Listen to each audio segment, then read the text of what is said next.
just never understand why losses don't count as a loss. Like, What do you mean? You'll get to it?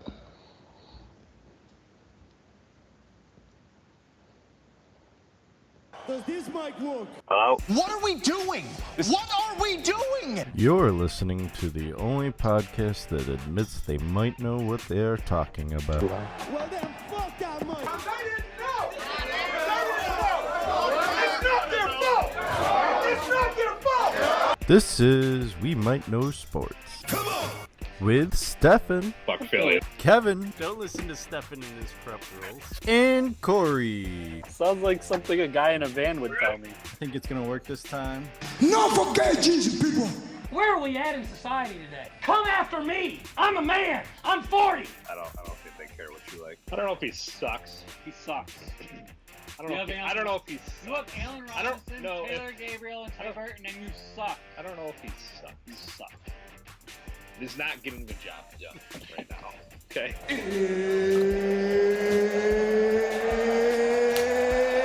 It's time!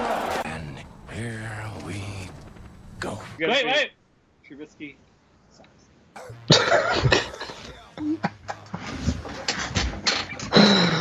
Always the Do you great. think we could get him on our show? I hope so. I'd say something our producer needs to get on top of, I think. Episode 90. DMX making a special guest appearance. I wish. I mean, Man, you guys are just making me go out here and get all these people, aren't you? yeah, Trubisky, Well, DMX, I mean, we'll work on. He at least lives in New York. yeah, we might be able to do that one for you. But you gotta do the. You got to do the Mitch. Trubisky. Yeah, he's definitely living out in Cali in the off seasons, I'm sure. Especially since he had quite a phenomenal weekend, It was and maybe that argument. It's a little more of an argument now. He might have graduated from sucking to being To not getting the job done. just not getting the Just job not done. getting the job done. Once in a while.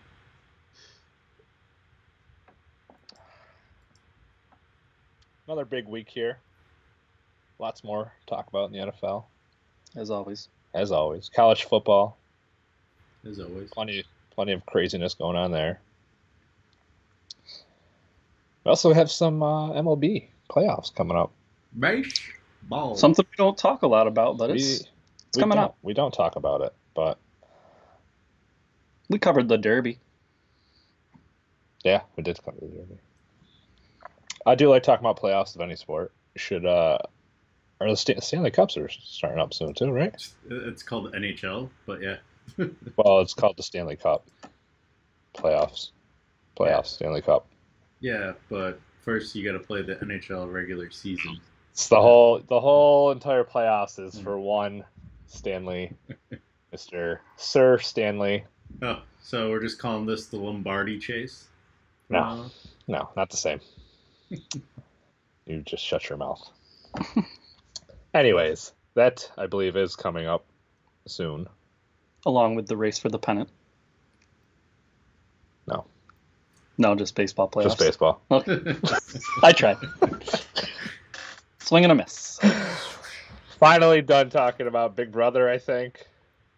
Oh no, it got added back on. Someone put it back on. How did Yes. it get added back on? We got to talk about the finale. Oh, God.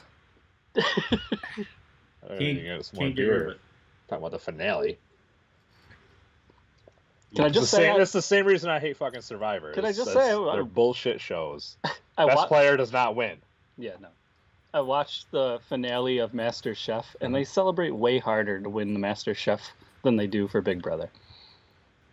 I'm surprised. Like, why is Master Chef like that? Was like they were like popping champagne, going crazy, spraying it on each other. Like when you make the playoffs, you gotta put on like Yeah, goggles. it was like confetti everywhere, everyone hugging, going crazy. In Big Brother, the confetti comes down and they just hug. They're like, yeah, Hug and Little cry. dab. Little dab yeah, a action. little dab. Like, wow, this is like really uneventful. It's like, good, congratulations, you played yourself. Yeah, you just won 500,000 or whatever. Enjoy. I'm glad to see it come to an end. I know you're not a huge fan. Nah, I'm not huge, but I did enjoy watching it. We got Celebrity Big Brother coming back Just again. exit your fandom. I was a fan exited. of Tyler too, so I mean, but Brett was definitely had a man crush on him a little bit. Well, we'll get into it because I don't know if necessarily your take saying the best player didn't win this year is true. You're right. We will get into it. Let's go ahead and start off About Big Brother. with Kevin's question of the week. Ooh. Last week's. You can go over. Are you last taking week's. over under for Syracuse Clemson? With Clemson at -23. I can't even remember what I picked. I remember what I picked, and I was wrong. 33% of people picked Clemson to win by 23 or more, with 67% of people picking the under or a Cuse win. Imagine that. We live in Syracuse. Of course they did. But Kevin doesn't live in Syracuse. He's from No. You gotta remember that Kevin he's broadened his horizons. Look what he's wearing. Come on. He's a little bit more. I was just gonna say it wasn't all people that lived in Syracuse that said that. I really didn't let's think. take the votes. I really Let think me Syracuse is going to hang with them, especially being in Clemson. All right, I lied. It was all people that live in Syracuse or from Syracuse. Never mind. Okay, so it was awesome. The two other votes for Clemson was someone that lives in Seattle and Corey. So yeah, Corey did vote for this one. For the what? For the over, Yeah. You so went. me, you, and some guy that lived in Seattle. Yep. All thought it would be over. Yeah, we were all wrong. Yeah. Great game, though. I didn't see any of it, but Such a great game. I watched 2 games of college football. I'm proud of myself wow, this week. Look at you. Penn State, Ohio State, and Notre Dame, Stanford, because I was out at the bar and they were playing them side by side. Those are good So- games. And I Back-to-back. enjoyed both of them. Yeah, college football is exciting, especially when you get the big teams playing each other. Like Yeah. And those 2 games ended up being really good games. Yeah. Mhm. Especially Ohio State, Penn State. Yeah. Moving into this week's question of the week. Should be an interesting one. Who will win the big fight this weekend? Are we breaking that fight down this episode? Oh, we're going to break it down a All little right, bit. because I was going to get right into it, but I'll wait. We'll get into it a little bit later. Just a little bit. We have, I don't even know how to say his name, but Khabib, Yeah. Nurmagomedov. Nurmagomedov. that guy, versus the notorious Conor McGregor.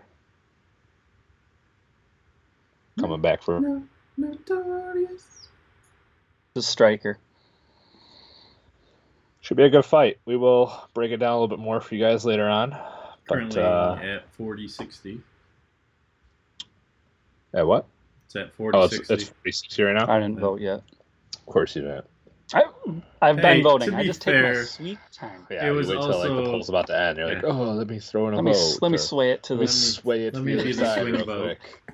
Except the last one, you didn't sway anything. No, That I was- might as well have not voted. Yeah. So, if you're listening, please go vote. We would greatly appreciate that, and we'll see who's right. Moving on to the NFL. Week 4 in the books. Yeah. Some of our teams looked good. One. Okay. The other 2 teams didn't look so great. I looked okay. Well, you won. I think I looked great. You would have looked great if you had not won at like the last Last second. second. Yeah. Oh no. Winning at the last second. But a win's a win. That's, I mean. On the road in Atlanta, I was happy. Yes, I know their defense is in shambles. Keanu Neal, Deion Jones out for the year. That's their 2 leaders, but they still have Vic Beasley. They still have some other components. I mean, they're still looking decent, so it's not like they've completely falling off the tracks, you know. Was the Bengals putting up over 30 points again, too, so the offense is real. Bengals offense. The offensive line is improved for real. My other thing, I know you've, off air, I've complained to you and talked about it.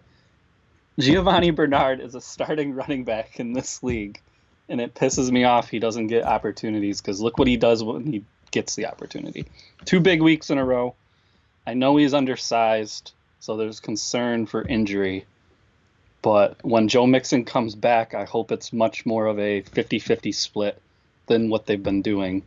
Because it's been Joe Mixon, 3 downs, until the Bengals are behind and they need someone in passing situations, and they throw Gio out there.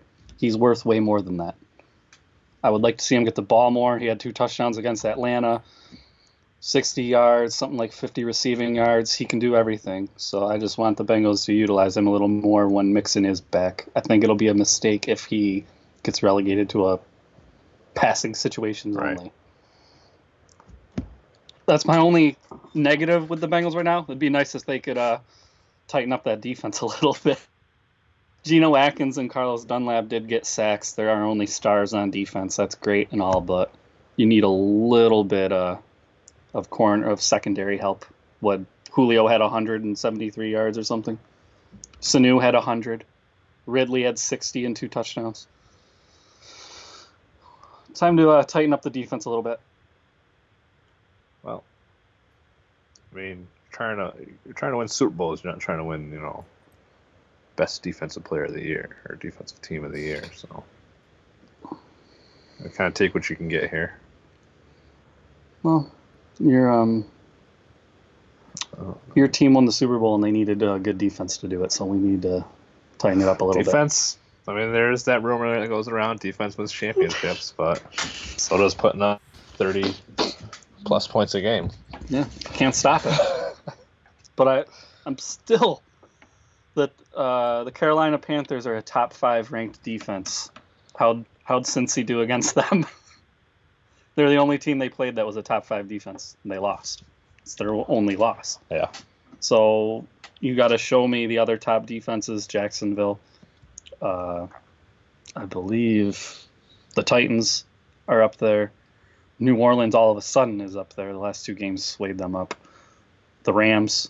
I want to see Cincinnati. I don't even know if they play any of those, but I want to see them beat them. Right. Yeah, I mean, you haven't had the toughest competition yet. No, like I said, the one time we ran into a tough defense, we only put up 21. Yeah. So I want to see something. I need to see more. I'm happy we're 3-1, but I need to see more. Why don't you carry this right into your takeaways of this week? Sticking with the AFC North. Stick with them. Pittsburgh's in trouble. I had them, I think, at 13-3. They're not gonna sniff 13. I probably had them around there too. So. I don't even think it's just all Le'Veon Bell. Again, speaking of secondaries, Pittsburgh's defense can't stop anything. Tampa Bay. They need help. I didn't realize Ryan Shazier was their defense. Apparently, that is true. T.J. Watt is a good young player, but he's not doing enough. They aren't getting tons of pressure. They have defensive woes. On the offensive end, Ben Roethlisberger is great and all, but every team knows that the only way Pittsburgh can beat you is to throw it right now.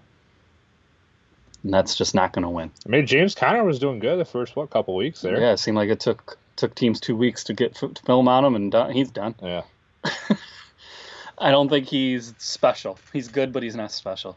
You hear the rumor now? Week 7, week 8. Le'Veon Bell's Pittsburgh's still talking trading him, though, so we'll see what happens. So I'm wondering if he even comes back, like how hard he's going to go. Like he said he's going hard. He's preserving his body. Well, that's what I'm saying. Like, why would you go hard if you're preserving your body? Well, he already preserved it for 7 weeks. He said he can't do seasons of getting 220 touches anymore. If he's not getting paid. Yeah. If he's getting paid, he'll do 220. So. Well, the real question with Bell isn't that he wants to get paid. He wants the time commitment too. He wants to get paid for a long time. Right. He doesn't want because he would have made $14 million. He would have been the highest paid running back this year. Yeah, and Pittsburgh already said they were going to franchise him for the next year, which he would get paid $17 million next year. But this is, and I'll get into this a little bit later. Like he's getting paid for a year. And that's security. Well, that's what Kevin's saying. He wants the security. Yeah.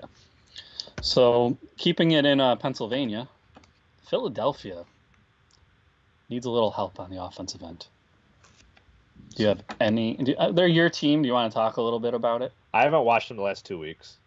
I haven't had a chance to. I've been busy. I'll dive into it then. But looking at stats wise, and I did catch actually a little bit of the end of this most recent game. Yeah. And really, it was more of the defense that fucked them over. They were up 17-3 in the third quarter, I think. They ended up coming back, tying it at 20. Went to overtime. Eagles came down, got a field goal. Wentz still had he was 33 of 50, not the most accurate, but 348 yards, 2 touchdowns, no interceptions. Like, that's not a terrible game. No, your receivers aren't getting separation. He got sacked 4 times. That's kind of rough. Offensive line, I think, is struggling right now. That goes with what I'm saying. Your receivers aren't getting separation. It's kind of like what's happening to Dak and in Dallas. If you have to hold on to the ball, you're going to get hit.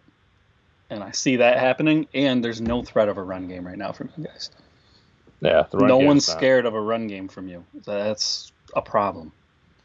So Ajayi, someone needs to step up.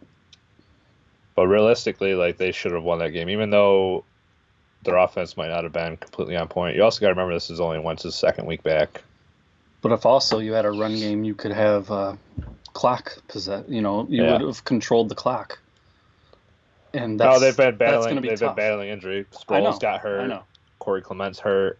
Ajayi got hurt earlier. Now he's back. Yeah. Like, it's just been. That's what I mean. That's why I just said Philly needs help offensively. I think once they get everybody back healthy, he's been there. I mean, Zach Ertz had a huge game this week, like 10 receptions for 110 yards or something like that. Wentz likes his tight ends, though. That's clear.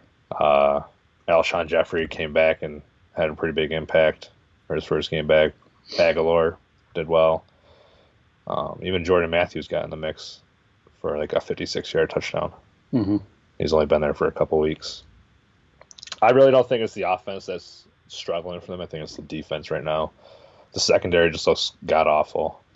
And I just don't feel like they're getting the pressure that they were last year on quarterbacks. And they're just able to pick apart the zone. Our zone defense is terrible. If you can't stop him, I mean, they had 3 chances to stop Tennessee on 4th down on that last drive, and they couldn't get them to stop. Their one was a 4th and 15 or something. Couldn't get a stop. The only reason I'm not throwing the defense under the bus is because I don't want to chalk it up to just one game.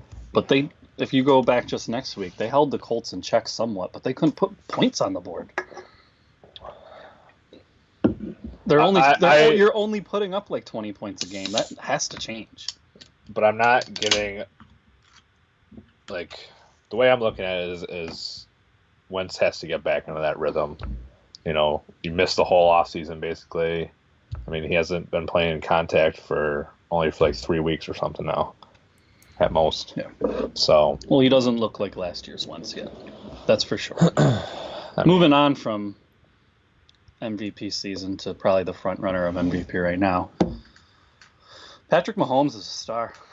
Let's just chalk it up. He had to do a come from behind. You can tell. I was watching Joe Rogan's podcast. He said you can tell the true greatness of an athlete if they're knocked down or they're in trouble and they get back up and show you what they're made of. He went on to say Mike Tyson is 0-5 in his career. He's not great because every time he was faced with adversity, he folded. He showed that he was weak-minded. Going off of that, Patrick Mahomes was behind, not looking that great in Denver.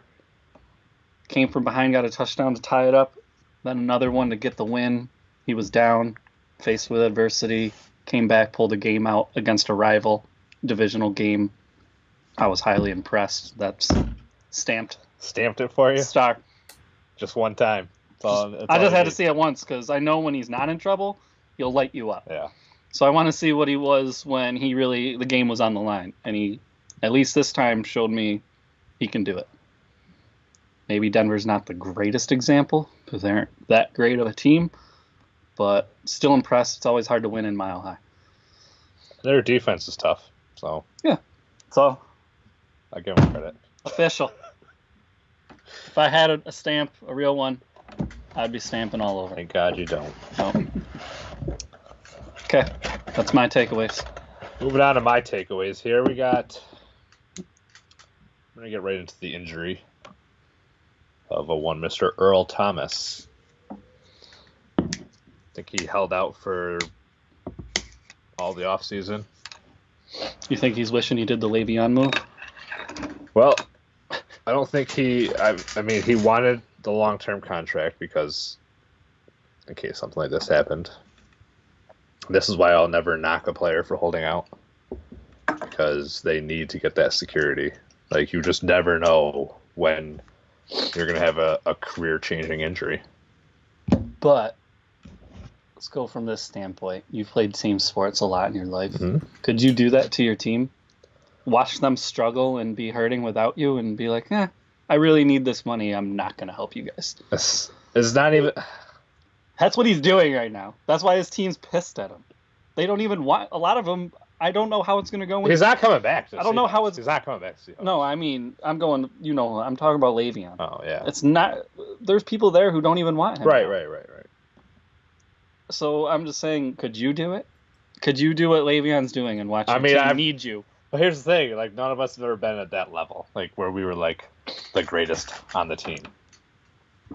Maybe even in the whole league. You know? Like, you tell me, like, I mean, Earl Thomas was having a great year this year. He was having a great year so far this year. No, I know, yeah. I mean, he's getting older, yeah, but... No, Earl Thomas is a top 10 safety. Easy. Le'Veon Bell is definitely... Top 5. Top 3. Top 3. When he's healthy, top 3. Yeah. I think he's the best overall, like, well-rounded runner. I think it's clear again, Zeke's the best. And say he comes back and plays out the year and he just keeps playing under the franchise tag and he gets hurt. Where his teammates going to be then? They going to pay him that money that he missed out on? I don't know, man. I don't blame him. Like you said, it would be hard to watch your team struggle from the sideline, but at the same time, like, you have to be selfish in some situations. Like, I've never been to the point where I was making millions of dollars off of playing a sport, so I can't really, like, just playing for fun. Yeah, like, there's no way I'm sitting out a game if I could play. Like, I'm going to go out and play, but if I'm making millions of dollars and my, like, ability to play is what's making me that millions of dollars, I would probably have a different mindset. If he just signed, he'd make millions of dollars. But if he just signed for less than what he deserved, yeah. I don't want to hear the deserve word. Because what do they really deserve? What do you mean? How much money do they bring in? Who's to say what they deserve? How much? The market. That's who's selling what. They're just entertainers. Football's not a need of life. They don't deserve as much as they get. So the owners deserve as much as they get off of these players? Is that what you're saying? It's their brand. Okay. So why shouldn't these players? These players are the reason they're making that money. So why are they not getting a cut of it? The cut that they deserve. They don't deserve it. What do you mean they don't deserve it? They don't deserve it. These owners don't deserve it. Yes, they do. It's How? their team. It's their brand. All these That's players. why when players sign shoe deals, it's not like a 51-49 percentage split. Nike gets 80, LeBron gets 20, because it's Nike. It's their brand. LeBron doesn't get that. That's why Marbury coming out and saying Zion should sign with me. I'll give him a 51-360 deal, meaning he'll pay for his shipping fees, his marketing fees, everything for him, and give him 49%. So he's trying to get Zion on his shoe deal because Nike won't. He said Nike will give him a 90-10 because it's the brand. Nike deserves the money. They're bigger than Zion. They don't need him. The Steelers don't need. The owner does not need Ben, Antonio Brown, Le'Veon Bell. There's other players you could get on your team. Yeah, they don't deserve that money. But then you're gonna end up with a team like Buffalo, who can't get anybody to come there. That's more because Players there's leaving nothing it to do in Buffalo except fornicate, according to Jordan.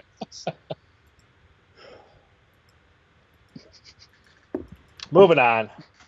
Talk about my boy here, Trubisky, getting the job done this week. finally. My question here is this just a fluke game? Smells like fluke season. I don't know about that. Fluke. Or are we seeing the Bears emerge as a possible contender here? 3-1. Legit. No, we're seeing how easy it is as a quarterback to play when you have the confidence in your defense that they'll keep you in the game all game, and you always get to play pretty much ahead. We haven't seen Trubisky have to come back from behind and win a game. He hasn't done it yet. He can't do it, I don't think. I don't think he's good enough. He's got a good defense, so he can play confidently. If that defense was shit, he'd look like shit, like last year. I mean, I'll go back to... I don't get how Khalil Mack makes you all of a sudden the best defense, though. Is he... That dude should get paid. If we're talking deserved money... Oh, now he's the one that deserves money? Oh, okay. We don't want to talk about deserve, but Khalil Mack deserves it. Okay. So basically you're picking and choosing who deserves it and who doesn't. Because running backs are aplenty. Obviously not. Well, John Connors, I mean, or whatever. It's not even John You don't even Connors. know his name. No. John Connors from fucking Terminator or something. It is from Terminator. I think so, too. What is his name? Joseph? James Conner. James? All right. Well, anyways, I think Trubisky might be turning a corner. I think he's been a decent quarterback. I don't think he's going to put up stud numbers, but I think he could be like Rex Grossman style. Put up some, just manage the game, basically. Then the defense will win them games.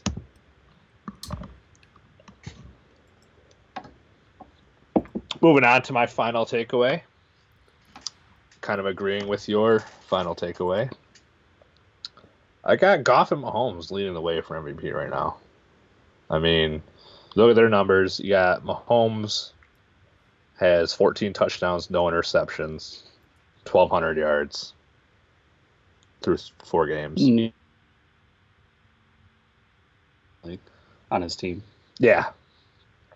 And I would give him probably a little bit more of an edge because of his weapons that he has. I was going to say, I shouldn't say in your eyes. I think Tyreek Hill in my eyes as well.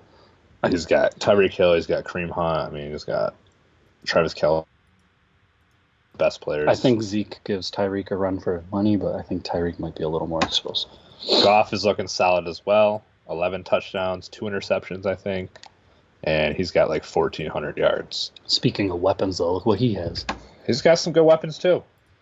Brandon Cooks became the lead receiver right out with the gate moving over there. Shit, we should have done Stanley Cup bracket. I didn't even fucking realize that it starts tomorrow. All right.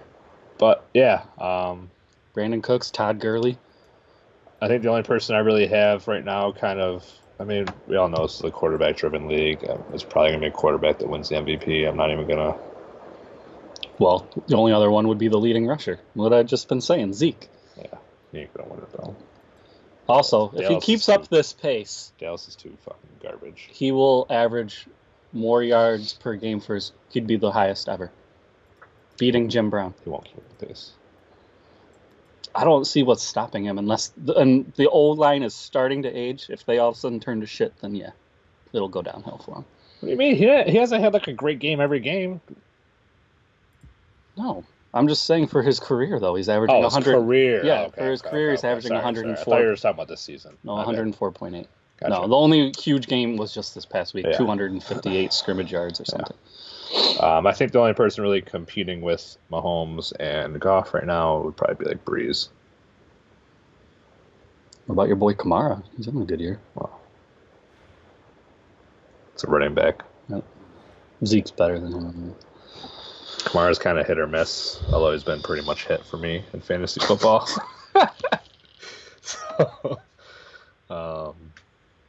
Yeah, go ahead, Kevin. Give us your takeaway.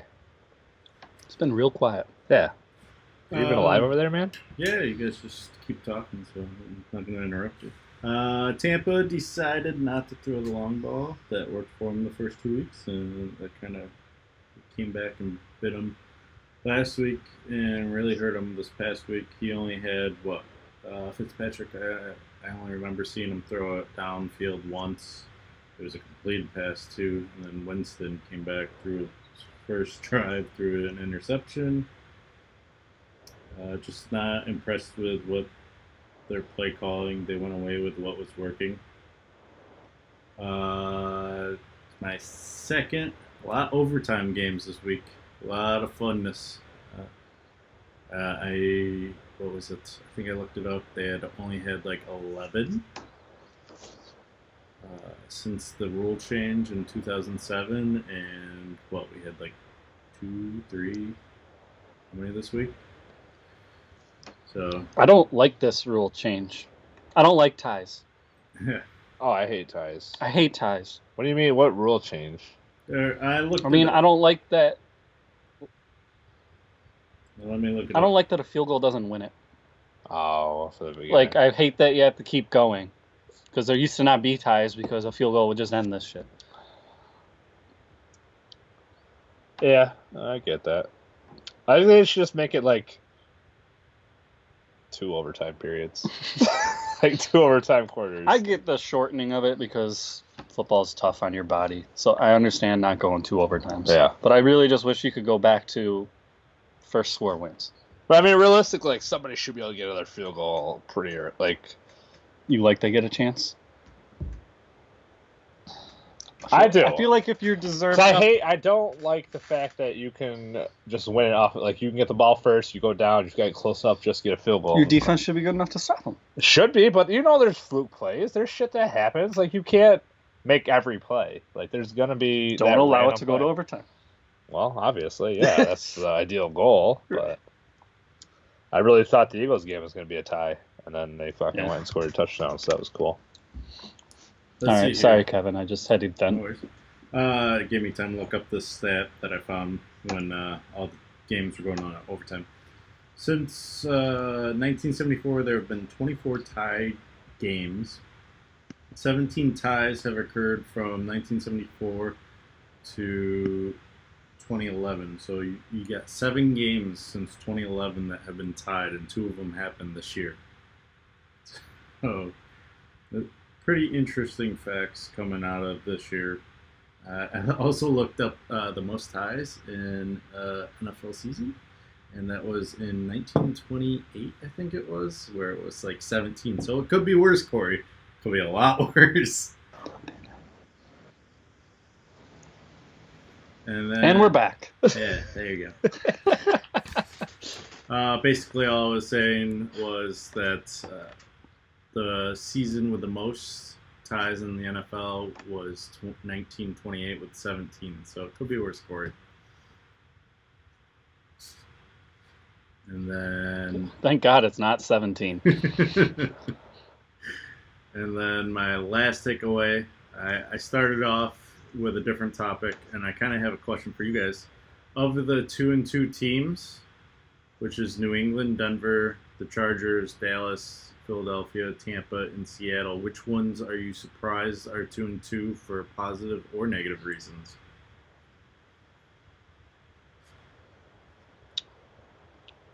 I'll go this way. I'll tell you what ones I think are better than 500 and are worse. Like, I think New England will end up being better than a 500 team, so I guess I should say I'm surprised they're at 2-2. I think Denver won't be 500, so I'm kind of shocked they're 2-2. The Chargers should be better than 500, so they always start slow, though. The Chargers are just notorious for starting slow, so I don't even know if I should be surprised. Dallas is 2-2. I think I have them at 8-8, so there's no shocker there. Philadelphia, I'm a little surprised, but we all did talk that they had a tough schedule to open up. So I would think they'd end up better than 500, but we'll see. Tampa surprises me. I thought they'd be worse than 500. I think you guys had they came out the gate on fire. And Seattle. What? I think you guys had them going 0-4. And then... Go on. Oh, and what? 16? No, I said I think you guys Who had them going 0-16? 0-4. Oh.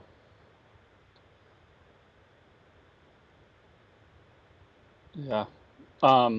Then Seattle, I have better than a 500 team, but they don't look good right now. So they're I think they might be lucky to be 2-2. Those are my takes. Go ahead, Stefan. I mean, I'm surprised the Patriots, obviously. I think most people expected them to come out and be the Patriots. And they kind of looking like they were last year where, they were... Last year it was their defense, though. Yeah. This year I feel like it's their offense. Yeah. But what do they get? Julian Edelman back this week. Yeah. So that'll make a difference. Will it? It'll make a difference. I think Josh Gordon will. It'll make a difference. Denver, I feel like that could go either way. They could. I mean, they're not. If they were over 500, they're not gonna finish much over 500, like 9-7, 10-6 at most. Case Keenum's not even playing well. How are they even 2-2? He's not playing terrible, but he's not playing. He's not playing like he was with the Vikings. He's an upgrade from Seaman. Yeah. Well, yeah, and Brock Osweiler. And Osweiler, but not much of one. Chargers, I feel like, are always super talented and just for some reason never pan out to be as good as they should be. So I'm not surprised with them. Dallas, I'm not surprised because I don't think they're that great this year. I think their offensive line is in trouble. Philly, I think the 2 losses that we have, I'm kind of surprised. I was not expecting those as 2 losses. Because they got a win over the Colts and a win over the Falcons. So I probably would have picked them to maybe lose to the Falcons and win the the other Rams, 3. right? No, they haven't played the Rams. Who's their 2 losses? The Bucks and the Bucks. The And the Bucks Titans. and The the Titans. Titans. So I would have picked them to beat, which I did, obviously pick them to beat Bucks and Titans. But Tampa, I definitely was not expecting Fitzpatrick to come out and play the way he did, so I was not expecting them to start off the way they did, but they've come back to earth rather quickly and maybe looking more towards whatever I had them predicted at. We'll see if Jameis rights the ship. And Seattle I don't like either, so I'm not surprised with them. I think Seattle's just lost too much, and I don't think they're fully healthy. Doug Baldwin's battling injuries. That's their best receiver. He came back. He did come back, and then he got hurt again. So, I think the teams that could turn their seasons around, I think the Eagles, New England, Chargers. I think the other 4 are kind of destined to hang around the 500, maybe just over or just under 500. Okay. Well, I think we all Moving know on. England stays. Or Well, I don't Kevin get has to give something to mine. say, so we're going to stop. I don't get to give mine. I think New England always lately has started a little slow. Denver is like my surprise this year at 2-2. Chargers, you guys mentioned, always slow. Dallas 2-2. I think I had them at like 14-2, so that's a little misleading. Philadelphia, I'm not too surprised. There's always that. Dallas at 14-2. Yeah, I think I had them really high. I was high maybe when I did it. I don't know. Wow. Philadelphia. Somehow I don't remember that. We didn't point out that he had Dallas at 14-2. I feel like we would have attacked you on that one. It was like 'cause 11-5. that's kinda nuts. It was 11-5, I think, to be realistic. Philadelphia, I had them going 9-7. Yeah, so I don't think you had anybody in that division. Yeah. Tampa, I think I had them going either, 1-3 or 2-2, so right on track for me. And then Seattle, I think, even though I have them high, I'm surprised the way they started off. They went 0-2 and then came back to 2-2. And yeah, so I think my biggest surprise would be probably Tampa. Well, not surprise, I should say. My Biggest surprise is what? Tampa. My biggest surprise would be Denver. I'm getting distracted with all that. Denver? Yeah.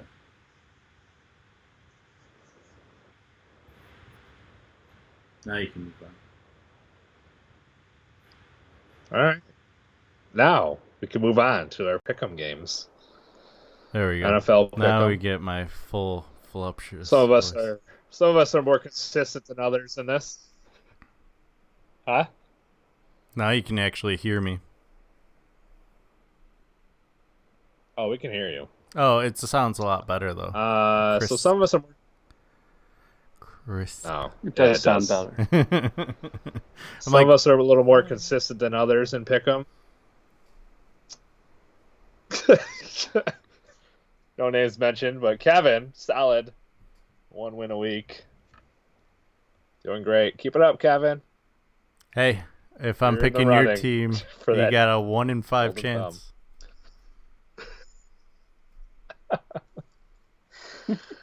Me and Corey are a little closer. Corey's got off to a pretty good start. Also got off to a pretty good start in our pick'em league. I'm in the lead. You are in the lead. Kind of threw me off because you changed your name. I was like, who the fuck is this guy? Because you didn't like the ESPN. I Golf hated Coverage. it. So I was like, I'm gonna change it. Now that I'm in the lead, No, now that you're in the lead. Now you that should everybody's change it looking back at to you, ESPN. yeah, let me I change better- it. I better- Okay. better let people know who's in front. What is it? Hard. Too Too hard. hard. Core. Too hard. COR. Play on my name. Oh, I wish we'd go back to the numbers now. Anyways, back to our pick'em. Corey's leading the way, 12-7 so far. Me, 8-11, trying to get up to 500 again. And so let's go into last week's. Kevin is a lowly 4-15, but he's there. He shows up every week, so we're happy. He picks every week. He's at least consistent in that. Going back to last week's picks, we all got the Falcons wrong. Your Bengals It's my fucked us all. first Corey. Bengals game wrong. I was almost right though. That was they pulled one out the hat. Fucking Bengals. But Kevin obviously said fuck Corey. He doesn't know his Bengals anymore. Kevin's just in love with the Dolphins for some reason. He is kind of. Yeah, No, I that's just said kind of his AFC team, fuck I think. Corey. This year, anyway.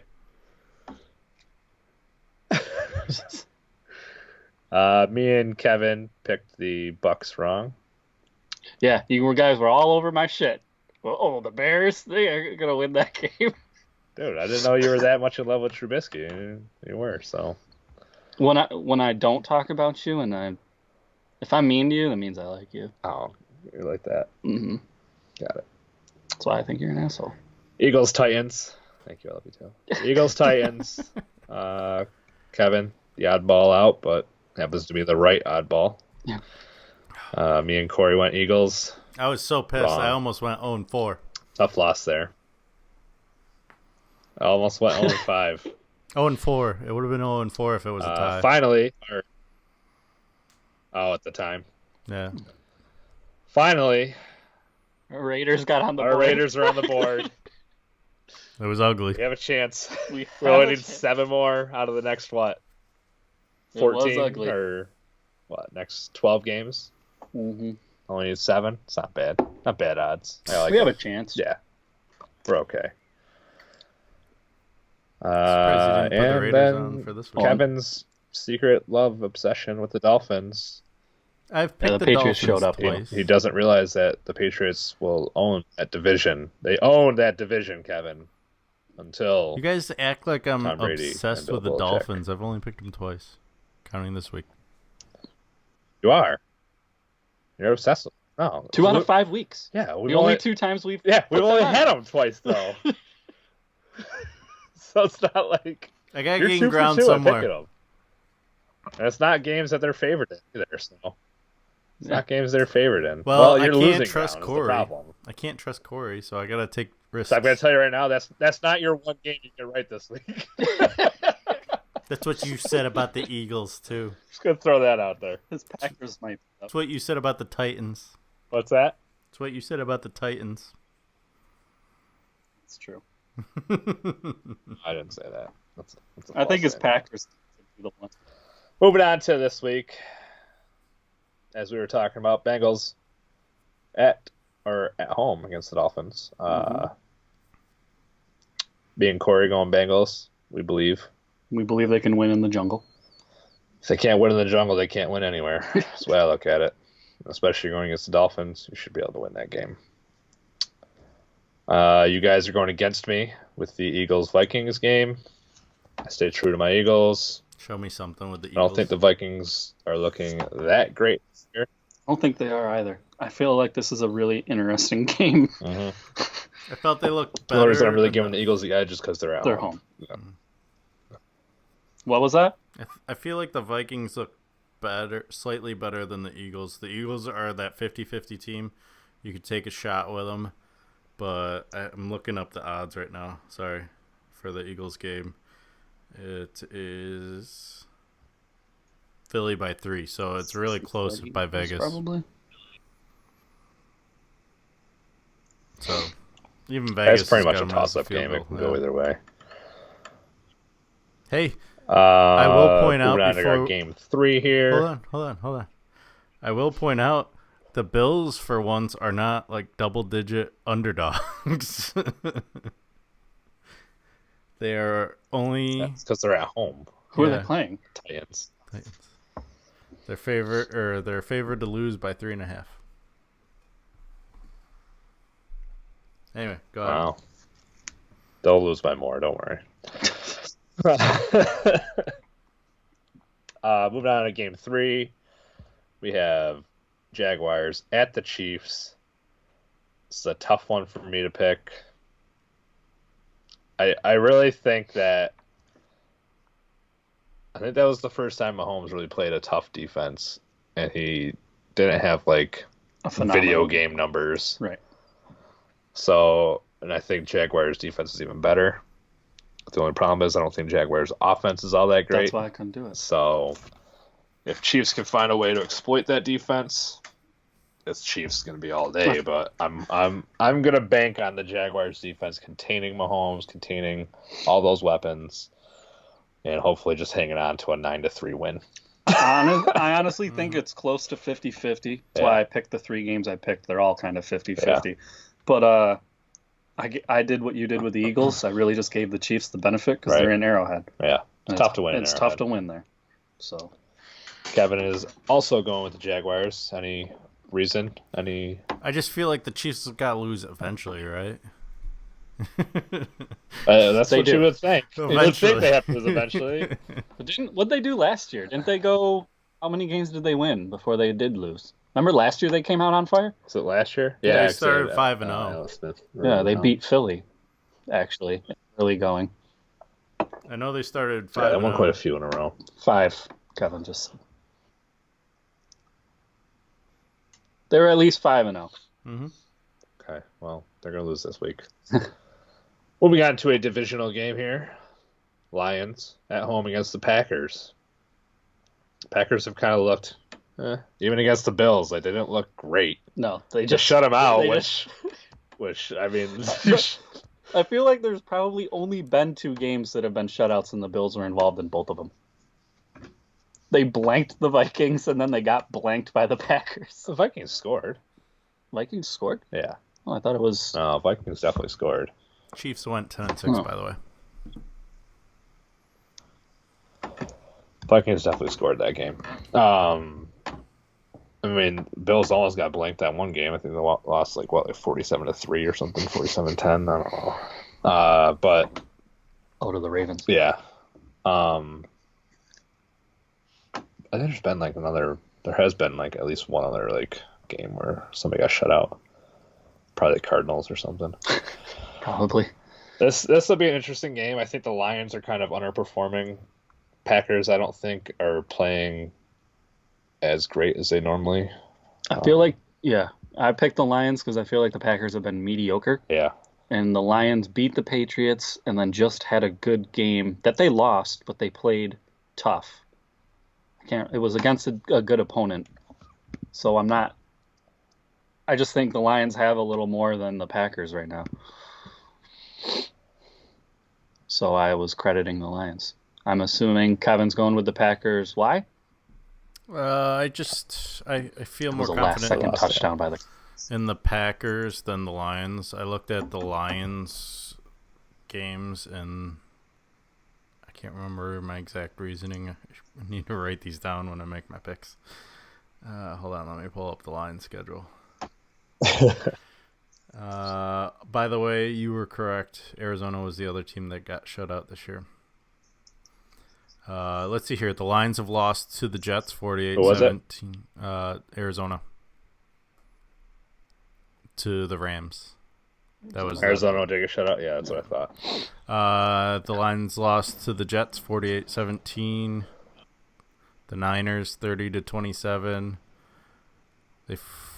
And we know about the Patriots win, and then the Cowboys loss. I looked at that, and I was just like, yeah, we'll go with Packers. I wasn't. Fair I feel enough. like the Packers It's a division game, so It's gonna be close, I think. and I need to make ground somewhere. another division game. Yep. We have Yeah. the upstart Cleveland Browns with Baker Mayfield leading the way, going against the surprising Baltimore Ravens. All the 3-1. All the rookies gonna go 0-4 again this week. Probably not, because I'm going Browns. Getting the dub. Okay. Good luck. Carlos Hyde can't do everything. Listen, you were like shitting on the fucking Ravens before the season started. Now all of a sudden, No, I just don't think anything of the Browns. they beat the Raiders. No, they lost. Right. That's the only win we got with the Raiders. Who the Browns end up beating? Uh, The Jets, maybe? I don't know. it was Yeah, it was Baker coming in with No one they should be that proud of. I think the Browns got a chance here. They're at home. Browns faithful are going to be going nuts. Dog pound. Dog pound. I mean, they got nothing to lose. They got nothing to lose. They already got their win under their belt. Well, they obviously have nothing to lose. They got their win under their belt. They're gonna take over here. Browns were talking playoffs. They aren't going to sniff the playoffs. There you have it. Those you are were our right, pick-ems. Corey. Browns beat the Jets. Hopefully, Kevin can get more than one right this week for once. Be Moving nice. on to our new segment here. I'm excited. Well, what is it? You know what it is. Oh, the viewers I'm just don't playing. know. Oh, I gotta you're play playing like along. I don't know. So we figure we're gonna do a little bit of a quarterly power rankings. Not an every week thing, but every 4 games. Do our top 5 teams in the league. Okay. Hopefully next Corey, time since your I'll name is actually Chris have Ellis. I'll have numbers where we'll be able to go number 5. Number 5. So I could just do the sound effect so for you. You start want to start at number 5? Yeah, start at number 5. Number 5. number 5, I got Cincinnati. Pretty much for the reasons I listed in the segment with our takeaways and stuff. Great offense, suspect defense, but they're 3-1. Got to give them a little love. They beat Atlanta on the road. That's a big win for that team. In the last couple of years, I wouldn't have ever said they could go and beat Atlanta on the road. So, moving up, number 4, New Orleans, another team that's 3-1. They've just been eking out wins, so they haven't looked as impressive. But they're putting up good numbers. Their defense seems to be coming alive as of late. So I'm crediting them with that. Jacksonville, number 3. They have great defense. They can't put anything on the board. Fournette hasn't been healthy. He played for a few snaps and then re-injured his hamstring, so that sucks for them. They'll be without him for a while. But they haven't lost yet, right? Jacksonville? They have lost. one They have loss to the Titans, excuse me. I can't figure those Titans out. Exactly. Chiefs, number 2, undefeated, offensive juggernaut until someone can shut them down. They're going to be a powerhouse.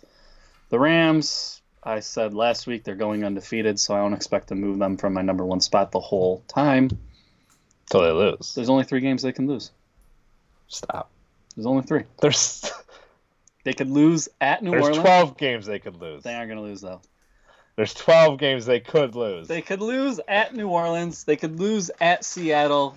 And then, they have the Chiefs coming to them. They could lose that. That's it. They can't lose to the Eagles?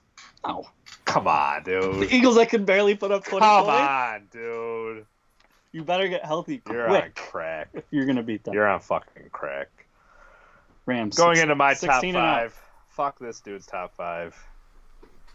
Although mine's kind of slightly similar, but not. It's the same 5 teams switched. Same around. 5 teams, just different rankings. Number 5, I am not impressed with Jacksonville's offense right now. Their defense still looks great. Offense is hit or miss. Lost 9-3 to the Titans. When Blake's playing well, are they unbeatable? When he's playing well, yeah, but you never know what the fuck Blake you're gonna get. I'm just That's saying. the problem. If he plays, if playoff Bortles comes alive, but how often does playoff Bortles ever come alive? just once we saw it in the playoffs. So Bortles hit or miss. It might be time to move on from him if he can't fucking be consistent. As much as it hurts me, I'm putting the Bengals at number 4. Their offense has looked extremely well so far, averaging like 30 points a game. Can't argue that. Defense needs to tighten up a little bit, but they're beating some decent teams. They're okay. They beat their big wins are the Ravens and the Falcons right now. They should have beat the Colts, so I can't give them credit for that. Yeah, they lost to the Colts. Oh, they beat the Colts. Oh, beat the Colts. I'm just saying they should have beat the Colts. They won and they should have. Yeah, okay. They lost to the Panthers on the road. That's fair. Yeah. Yeah, that's why I kept them in there, because they haven't really lost a bad game. Number 3, I have the Saints. Alvin Kamara, Drew Brees, Michael Thomas. Michael Thompson. The runner. Okay. Is that the runner? Nope. Oh, Michael Johnson. Oh, the sprinter? Jesus. Flash from the 90s. Anyways. Just remember, On he's their number 4 or 5 team. On to the Rams at number 2. Nah, fuck you guys, I'm done. I'm moving on. On to the Rams at number 2. You guys dreaming about golden shoes over here. The only reason I put the Rams at number 2, I do think that they are the better all-around team. Kind of constitutes a number 1. But- You're the best all-around team. But my number 1 team, I feel like, has more explosiveness. And if it came down to a shootout, I think that the Chiefs could win that. Could. The Rams probably just wouldn't get involved in a shootout because their defense would shut down the other team. But If I think the Chiefs just have the most explosive offense right now. if the Rams go undefeated, will you wear a Jared Goff jersey? No. Oh, okay.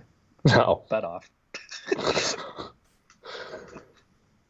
I will get a tattoo of Jared Goff's face Fair. Let's go. on my face. I know. Jeez. After he pays up the shotgun bet. It's going to need motivation. All right, Kevin, let's hear it. Number 5. The Jacksonville Jaguars. I mean, Sorry. their No. defense... Their defense may be... I don't know, for lack of a better term, decent. They at least help their offense when they struggle, keep them in games like they did last year. Going on to number 4, Tennessee. I feel like they're a little underrated. Mariota, not the greatest, but he gets the job done when they need to. They won 9-6 against Jacksonville, and then, of course, let them last week. Mariota's just getting healthy. What? So to be fair, Mariota's just getting healthy after he got hurt week 1. So Yeah. But he looked a lot better in this Eagles game. I think if their schedule is what it is and stays true, I think you might see the Titans in the playoffs. Number 3 is the Cincinnati Bengals. I agree. There's one blip on their record right now. Unfortunately, it was almost 2, but they execute when they needed to. They showed up during a primetime game on Thursday night against the Ravens and made them look like the Bills a team that had just destroyed the Bills. They made them look like the Bills for at least a half, at least. The Chiefs, you guys mentioned Mahomes. I got at number 2. He's being compared with Favre already by guys that coached Favre, a.k.a. Andy Reid. So, big things to come from the Chiefs. Do I think they go undefeated? No. I don't think that. I know Corey is a big fan of people going undefeated. And that leads me to number 1, who also... Well, the Chiefs can't because they're going to lose to the Rams. No. I think the Rams will get a loss eventually. They didn't look too good against the Chargers defense, but the Chargers offense let them down, so they lost that game. But the Rams still, I think, will lose 1 or 2, maybe to the Chiefs, maybe not. We'll see. But I have them. They're the team to beat right now. To the Eagles. Everyone's beating the Eagles. Before we move on from the NFL, can we just talk about... No. I don't know if anybody saw the left-handed pass by Patrick Mahomes. Oh, I saw it. Like... I had to double take because I thought it was Michael Vick for a second. I thought Vick went out there. I just see it. He's running and just switches hands and launches it. I'm just, what? It's not even fair. It's not fair. Some of the passes he makes are just ridiculous. On the run, like he's just completely. Should make you wear a Mahomes jersey because you're the one who was hating on him earlier. No, I'm just gonna go take his job because I'm probably a better quarterback. Let's move on to some. You're gonna be the first one to draft him too next. Amateur football, yeah, taking him first round. Amateur football. College football. These guys are technically not paid, but most of them are. Allegedly. Big fifth week. Are we getting a guest speaker? Let me get him on the line here. Guest caller this week or no? See if this works. My computer's freaking So out. as of right now, Reggie Bush is the only one that was ever paid. Yeah, only one. Oh, only one? Okay. Only one Nobody else ever got paid. It's fair. My computer's sucking right now. So I might have to get him on the old speakerphone. We know your computer's sucking right now. Thanks. All of my devices. I think I gotta restart my internet. It's like I can't get anything. Yeah, something's going on over that end. Never to be heard from again. That's okay. If we can't get through to him, we'll just do our best to cover it ourselves. Hello. All right, Joe, we had to kind of do this backwards because my computer's freaking out over here. But thanks for joining us as always. Pleasure mine. We just came out with our top 25 today, and Alabama, shockingly, still number 1. I know everyone was amazed. 5-0 are the Crimson Tide. But with the big change, Georgia taking over our number 2 spot after Clemson narrowly beating Syracuse this past weekend down in Death Valley. Changed. Yeah, I don't think it has anything to Joe do changed. with, Joe with changed. the Syracuse. I think for me it was looking at the team moving forward. Are they the second best team with who they have on their roster right now? And a questionable situation at quarterback. Depending on if Trevor Lawrence comes back this week or not, we'll find out. But for me, that's where that was. It was just more about on paper. I don't think they're the second best team right now. It's fair enough.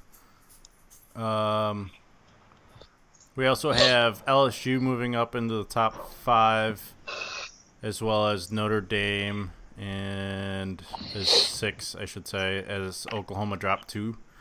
And then Penn State dropped 3 after their loss to Ohio State. No big shocker there. And then Stanford, the real mover, down 7 spots to 14 after their loss to Notre Dame. Notre Dame made them look kind of like a little high school team at some points in that game. I think Notre Dame's got a clear shot at playing in the college football playoff. Their schedule pans out well for them. You know, they mixed the ACC in with a good independent schedule. You know, I think it's tough enough, and I think, you know, them running the table and there's a possibility, and I think they have a good shot at making that college football playoff. I know a lot of Notre Dame fans are a little nervous about the Syracuse matchup in Yankee Stadium in November.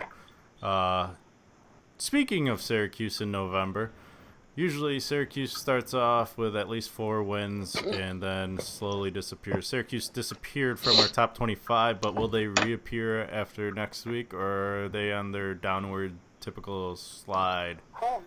What idiots voted them out? Corey dropped them. He was the only other one that voted What idiots threw him out? I never had him in, so. Apparently this is We Know Nothing About Sports podcast. Because those other irrelevant polls, they went up, and our poll, they go down. Well, some may... Blasphemy. Some may have thought they were overrated, as it were, a.k.a. Stefan. And I dropped them down 1 spot. You kept them at 25. And then, yeah. So there you go. Not as much disparity in this week's poll. Others receiving votes were Florida with 11, Syracuse with 10, Oklahoma State, with 10, and USC with 8. And those that are in... That makes top 25. That doesn't even make sense. They're in every one of our top 25s. NC State, Not Kevin's. Colorado, Cincinnati, and Virginia Tech all in the top, or the bottom 25 there. I think we're on our way to a great, I don't want to look ahead for SU. They got to go ahead and take care of business this weekend after that. And then go into the bye week. The key so far is health. And the fact, there's not a lot of injuries this year. Yeah, there's lots of bruises in football, but everyone's pretty healthy. The team is deeper than years past, and I think we're in for an exciting finish. I think, 4-1 is a great way to start. I think most people thought it would be 3-2, so we're 1 up. And honestly, the ACC being what it is, 8-9 wins is possible. I think coin flip games are Boston College, NC State, and the other losses to Notre Dame. So anywhere from 8-4 to 10-2 is possible. Now, will we shock the world and beat Notre Dame? Absolutely. The way they played Saturday, I think so. As long as they stay healthy, of course. And staying healthy is definitely a key. I think, that game was not won by Clemson. It was lost on our part. A questionable penalty on that 4th down play. You lose a man downfield. There is a 3-yard box where you're blocking zone. And it was quite, not knowing exactly what the college football rules state. But typically it's an eligible man downfield when they're outside that blocking zone box, and he was about 50%. As an official, don't make that call. Let it go. Unless he was blocking a safety, Kobe or something, obviously. All right, well, now that we're talking about the Clemson game, what about the time management at the end for Syracuse when Clemson was near and looking? You think they should have called at least one timeout on defense there? So I think it started with about 6 minutes to go in the game when Syracuse got the ball back. And Beavers, I believe we ran the ball on first and then went pass. And I want to say Mo Neal got a 3 or 4 on that first down play. Now, some could say he's playing to win by passing. I think you still run the ball on 2nd down And if O'Neal doesn't get anything, then you pass. But if he gets another 3-4 yards, now you're in 3rd and 2, 3rd and 3. You're ahead of the chains, and you got more options. I think in those situations, you go there. So instead of taking only, I don't know, maybe 18 or whatever seconds out of the clock, you take run the ball 40 seconds, run the ball 40 seconds. There's about a minute 20, a minute and a half right there. Maybe run again on 3rd down, and you're giving the ball back with 4 minutes instead of 6. Very true. And I think on 4th and 6, you may, Tino said he didn't want to give the quarterback a chance to talk to the staff and know what he's doing. I think there you call the timeout. You let the staff talk to Bryce, and I think maybe that little delay, he overthinks and maybe just gets in his own head a little bit and overthinks, what he has to do and gives him more time to think about it. Like, oh shit, what if I mess up versus he's in the flow of the game, he's got a rhythm going. And set your team straight, get them focused on what they got to do and coach them up a little bit. But, I mean, is there any, so right there, and I think you do take a timeout as they're starting to drive and they're a little close. So I think it started from about 6 minutes in. All right. Well, we all picked Clemson, so that was all green for us. And then Corey and I picked Notre Dame over Stanford. Your first blemish in how many weeks? 1, 2 weeks, 3 weeks, I guess. You haven't had a game wrong. And then Ohio State. Ohio State taking over Penn State. You, Corey, and I all had Ohio State. Stefan went 2-3, by the way, this week. I rebounded with a 3-2 record. Duke let Corey, myself, and Stefan down. While you picked Virginia Tech, you were right about them bouncing back. And then West Virginia looked really dominant. I know I was 50-50, but I took Texas Tech because Stefan picked West Virginia. So that was my decision on that one. Didn't work out. West Virginia looked pretty dominant in that game. Moving on to week 6, unless Corey has something. You got anything for Joe before we go to week 6? No, we can move on. Okay. Moving on to week 6, we got Oklahoma, Texas, the Red River rivalry. I'm going Oklahoma as well as Corey. Stefan's taking Texas. Oklahoma, where the wind goes. Auburn, Mississippi State. We're all going to Auburn. Joe? I mean, Auburn, no doubt. I think Mississippi State was a little overrated, and I think there's a possibility they don't win another game in the Southeast of the SEC except for when they play Arkansas. All right.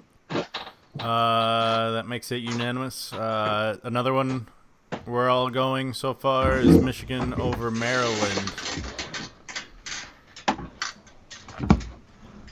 You taking Michigan? Go blue. After starting pretty hot, Maryland's kind of faded in the last couple weeks.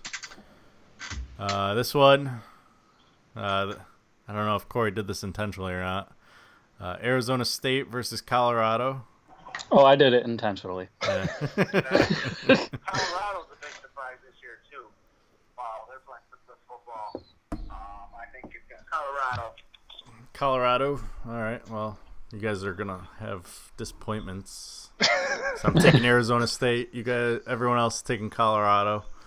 I knew he'd bite on it. Knew I'd bite on it. I had the schedule pulled up, but Colorado's only major win was against Colorado State. They beat Nebraska, who hasn't looked too impressive, and I forgot who And they else. beat UCLA just last week, who hasn't looked good either. Yeah. Who's so Arizona State being that's looked impressive? Michigan State. Are they even in the top 25 anymore? Yes. No. I believe they are 19 in our poll. Yeah. So. Overrated. And then for our final matchup, I'm going to call this our game of the week because the way Florida looked the last couple of weeks. LSU, Florida. Corey and I are going LSU. Stefan's going Florida. I already know where Joe's going, but Joe, let's hear it. Yeah, I went with Stefan once, and that didn't work out good for me. So, go Tigers. The standings as of right now, Joe, you are 21-4. Make ground, man. Gotta make moves to make ground. Corey's 16-9, He blocked and me. Stefan's 14-11 with me at 13-12. So apparently Stefan and I are just chilling in the bottom this year, fighting for who doesn't finish in last place. Anything else before we let you go, Joe?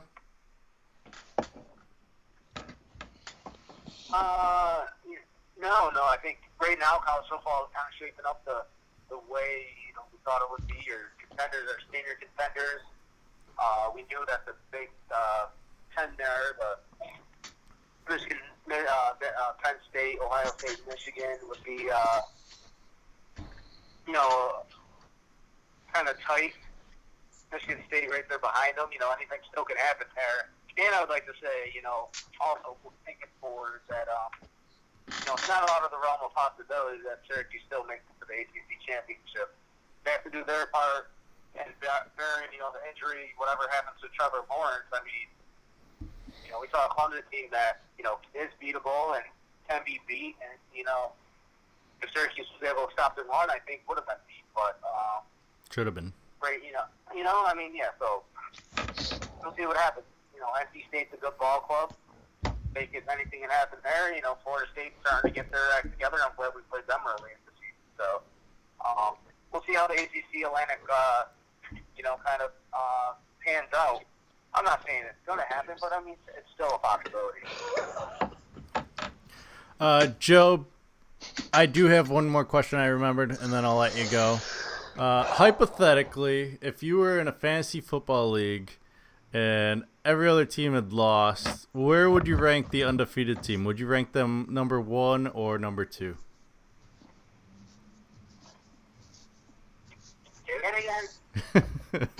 If you were to make a poll of fantasy football teams, top fantasy football teams, where would you rank the only undefeated team? Maybe number 1. Yeah, it makes sense, but who am I to make sense? Doesn't make sense I to think me. Stefan disagrees. When a He's team got is me right scoring number 2 last week subpar so far. compared to a team that was scoring above par. What's par? Yeah, what's par? Par is what you want par to be. Oh, okay. So it's a made-up golf course. Yeah. So par is what I want it to be. Okay. Kevin will always be subpar. Wow. I don't care if Kevin scoring more points than me, he's still subpar. And I'm above par. So that's the way that works. All right, Joe, we'll let you go while we debate this. Some hating going on out there. Always hating. Always hating. All right, thanks, Joe. Take care, guys. All right.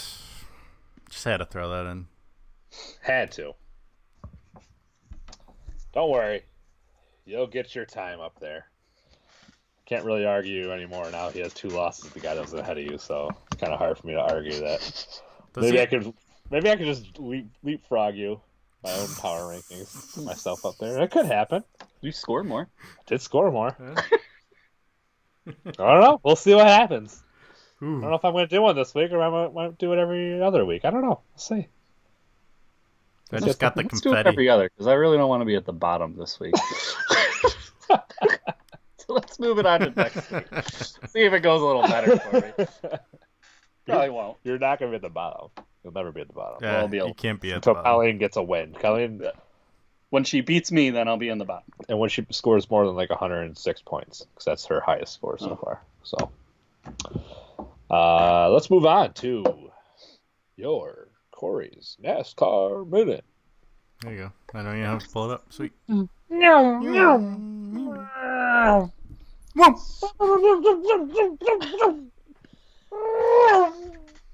So, You.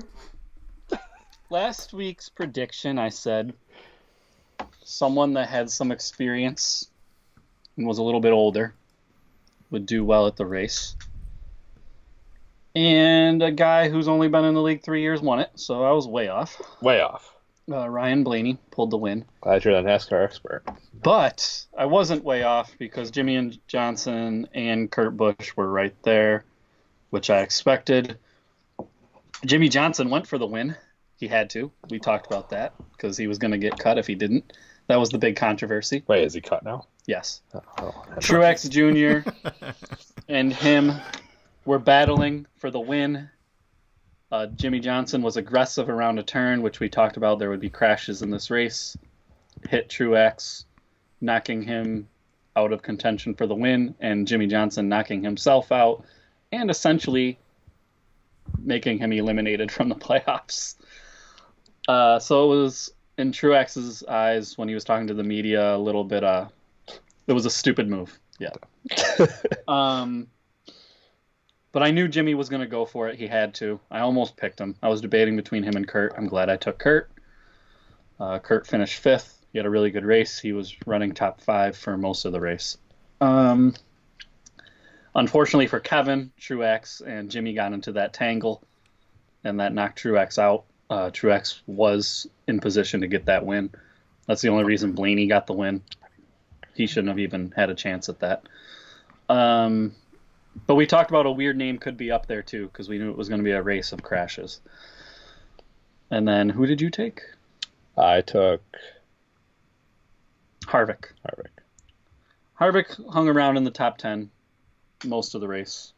He fell out of the top 10 at the end and gave you the points that he did. Bastard. So we move on to Dover, short track, only a mile long. So you need a driver that has good skill. It's not about speed. This is a skill race.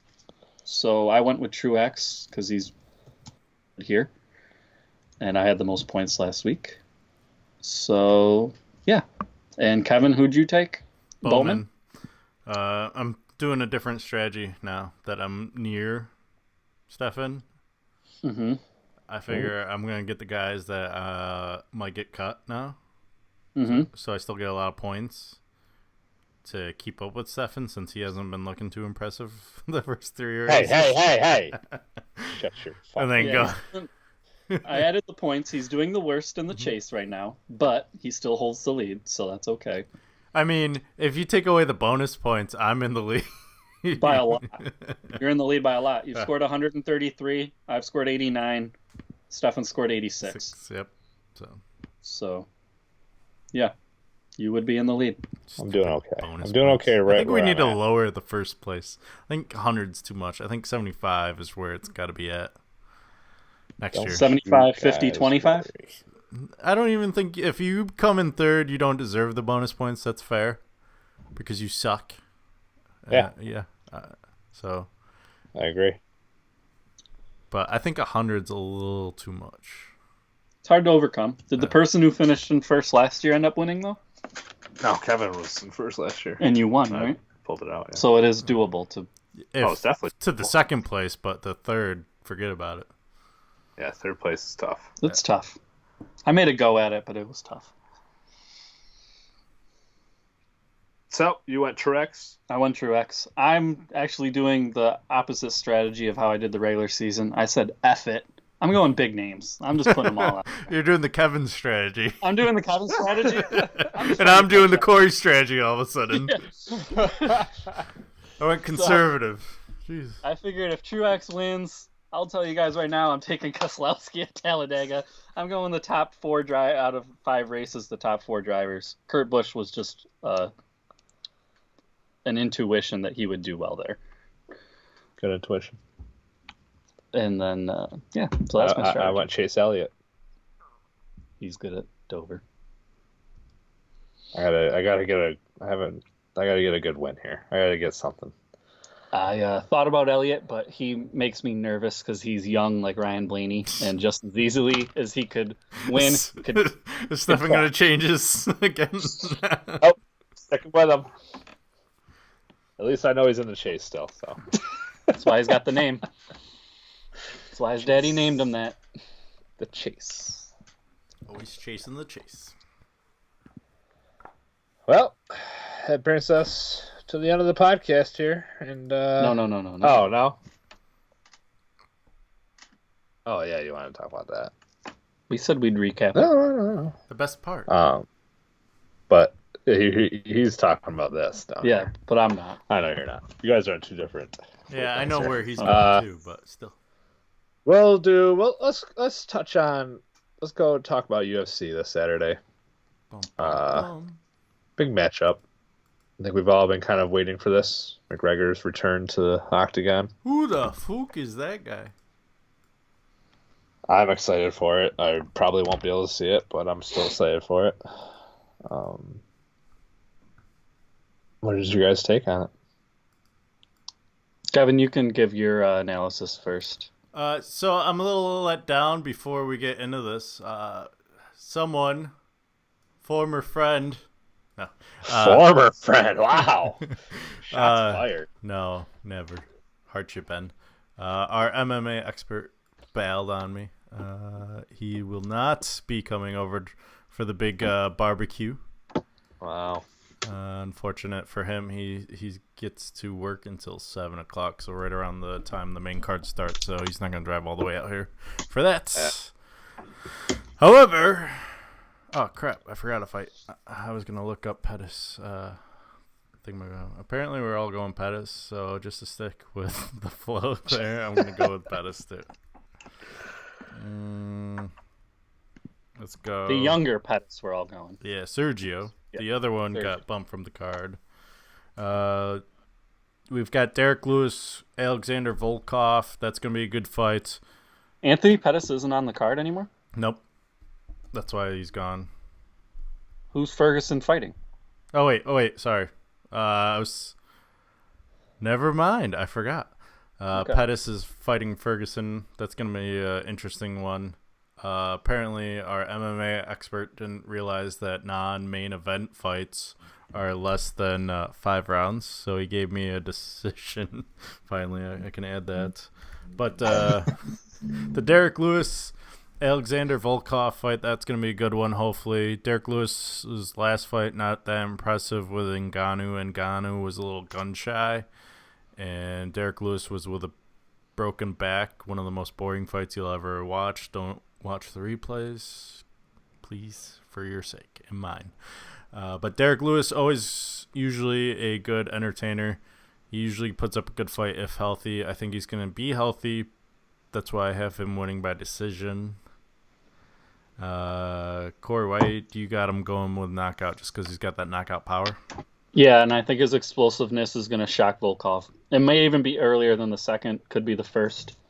I don't think it's going to be like 5 seconds in or anything like that, but I think the first decent exchange, Volkov might feel the power and back up. Mm-hmm. And I think if Volkov makes it out the first round, Lewis will put the pressure on and take him out in the second. I feel like Stefan's taking Volkov just because of what's on the line for him. He's got to make a comeback, right? You want to hear the real reason I'm taking Volkov? Because you like his name? Because his nickname's Drago. If he dies, he dies. My favorite Rocky of all the Rockies. We're all going Ferguson, just different ways. Most of you guys are going by submission. I'm going by decision. 3 rounds. I think Pettis gives him a run for his money and takes him all 3 rounds. Who went submission? Nobody went submission. Me, you. Oh, Ferguson. Ferguson. Sorry. Sorry, I thought he was going in order down the list. My bad. You saved the best for last, which is the Nurmagomedov Conor McGregor fight. A little bit on the Ferguson fight before you move on. Okay, sorry. Ferguson is coming off of injury. Hasn't fought pretty in a little quickly, while. Too. Anthony Pettis is hot. He's on a win streak. That fight is extremely intriguing to me. I'm a big Anthony Pettis fan, but I couldn't pull the trigger just because of Ferguson's pedigree. Should Really, I pull the trigger? the only the thing that scares me is Ferguson showed that he didn't do well against a striker when Conor McGregor beat him. And not that Anthony Pettis is quite the level that McGregor is, but he is very explosive. That could trouble Ferguson, especially, like I said, coming off the layoff. I don't know what kind of shape he's going to be in. Sold me. So I think that fight's going to be really, really interesting. I'm excited for that.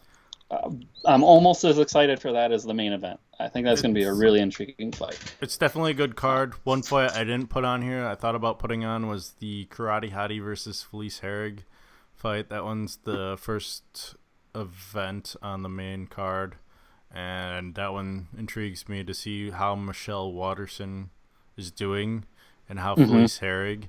I think that fight is going to determine like where they are at in their careers, and maybe the loser you won't hear from again, because they're both up and down, and I know Herrig's on the rise up, with Waterson kind of like up there, but she's been struggling with anyone above her, so we'll see how that turns out.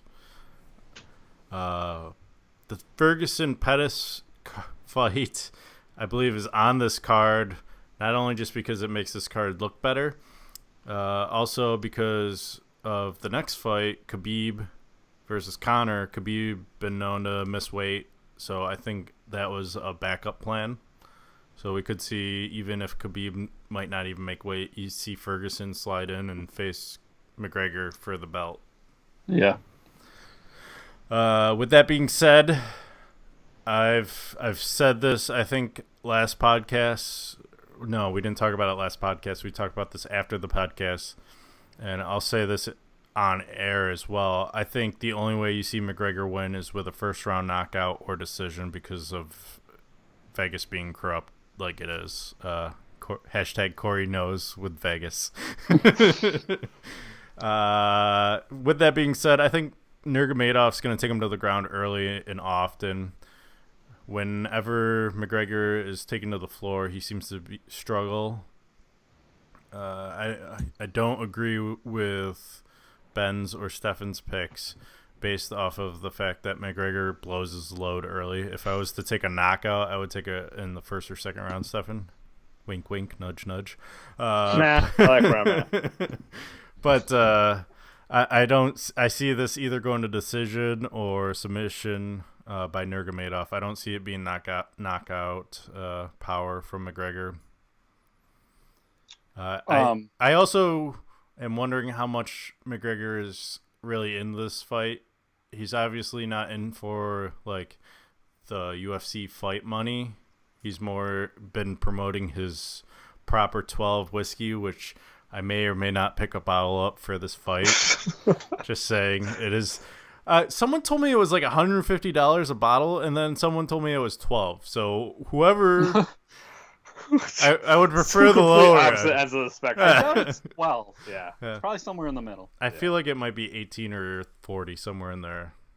Because 150 seems a little rich. For a Yeah. Yeah, for a whiskey, that's a little on the high end. Especially that well distributed, because I mean it's all over the place now. So, I at first believed that McGregor wasn't that into this fight, like Kevin's saying. But with him shutting off media to his camp and getting in the trainers that he's been bringing into his camp to help him with his wrestling, I'm starting to believe that he is taking this fight seriously and he really wants to win because this is a legacy fight. This just further stamps him as one of the greatest, maybe even puts him in the conversation. Go UFC fighter. Go MMA. On the flip side, Goats of I goats. have heard from sources that Nurmagomedov has said this is his last fight. Mm-hmm. His dream is to beat the face of the UFC and go off into the sunset. Dana's son. Tony Ferguson does not interest Nurmagomedov in the slightest. He wants nothing to do with that fight. He wants to beat McGregor and retire. So, and then go 27-0. And be like, he wants to be considered the Floyd Mayweather of UFC, the undefeated champ. So he definitely has a lot riding on it. Switching gears, a lot of people think McGregor's in trouble because he doesn't do well with wrestlers. Nurmagomedov went the distance with Al just last fight, who was a striker. And when he fought Dos Anjos, he was rocked with a punch. He survived it. And also he was rocked by, actually, I think his name really is Michael Johnson. He was rocked by Michael Johnson, and he also didn't fall. So that is telling either Nurmagomedov is wide open for these shots, or you can also take away that he has a really solid chin. Right. Because he's getting rocked and he's not going down. Yeah. If his chin is real, McGregor is in trouble. Stone Jaw Khabib. Yeah. If it's not, and he is just open for strikes, and he can't wear McGregor down with that pressure, Nurmagomedov's in trouble. I also think people think that Nurmagomedov is just going to come out and pressure McGregor, and I don't think that's going to be true early on. I think he's smarter than that. I think he knows he could get knocked out easily in the first 2 rounds if he chooses to do that, and I don't think you'll see that. I think you're going to see him allow McGregor to win those early rounds and hope that he shoots his load. 71-20 right now. Yeah. I think he's hoping that Conor shoots the load early in the first 2 rounds, and then I think you will see the pressure. Probably Kevin. I should have gone like a submission 3rd or 4th round. I think that's more possible. I'm guessing Nurmagomedov with his high takedown ratio gets to McGregor early. Like maybe McGregor makes a mistake on a strike, Nurmagomedov takes him down and is able to submit him early. But I don't know if that's really going to happen. I just did that to be different. So yeah, those are my takes. I thought it was interesting that Khabib is already thinking retirement. Hopefully his mind is set on winning this fight and really focusing. And then I think that might have been his plan all along too. I think so. Was that the same thing with McGregor though? McGregor had this plan of retiring once he made a big payday. He just wanted to make money and get out. But look at McGregor. McGregor's still in. I think they're both going to give it. I think we're going to see a classic. I really do. I think we're going to see like Nate Diaz versus McGregor 2. Something really interesting. I don't know if you've listened to anything Brendan Schaub has said about this fight yet, but he's scared of what's going to happen in the crowd more than what's going to happen in the ring with the Russians and the Irish. No, that was my source of someone. He said Nurmagomedov is going to retire. Yeah, I listened to that. Yeah, so that's where I got that from. Yeah, I don't know about the crowd stuff. I'm kind of with Joe. Joe doesn't really think that'll happen. I don't either. I think the crowd will be feisty, sure, but I don't think you'll see all-out brawls. I guess so at least after the fight. Maybe. I guess that's my full take. I'll leave it at that. Just to recap the standings, Ben's 28, I'm at 25, Corey's at 22, and then Stefan with 15. So still got a chance. Yeah. Hey, even if you get that Pettis one right, you're going to gain quite a bit. Yeah. You just can't get that Volkov one's a little risky. Mm-hmm. That'd be like when you picked Cormier and none of us did.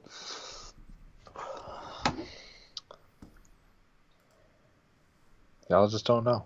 Mm-hmm. Y'all just don't know. You don't know about Drago like I do. Mm-hmm.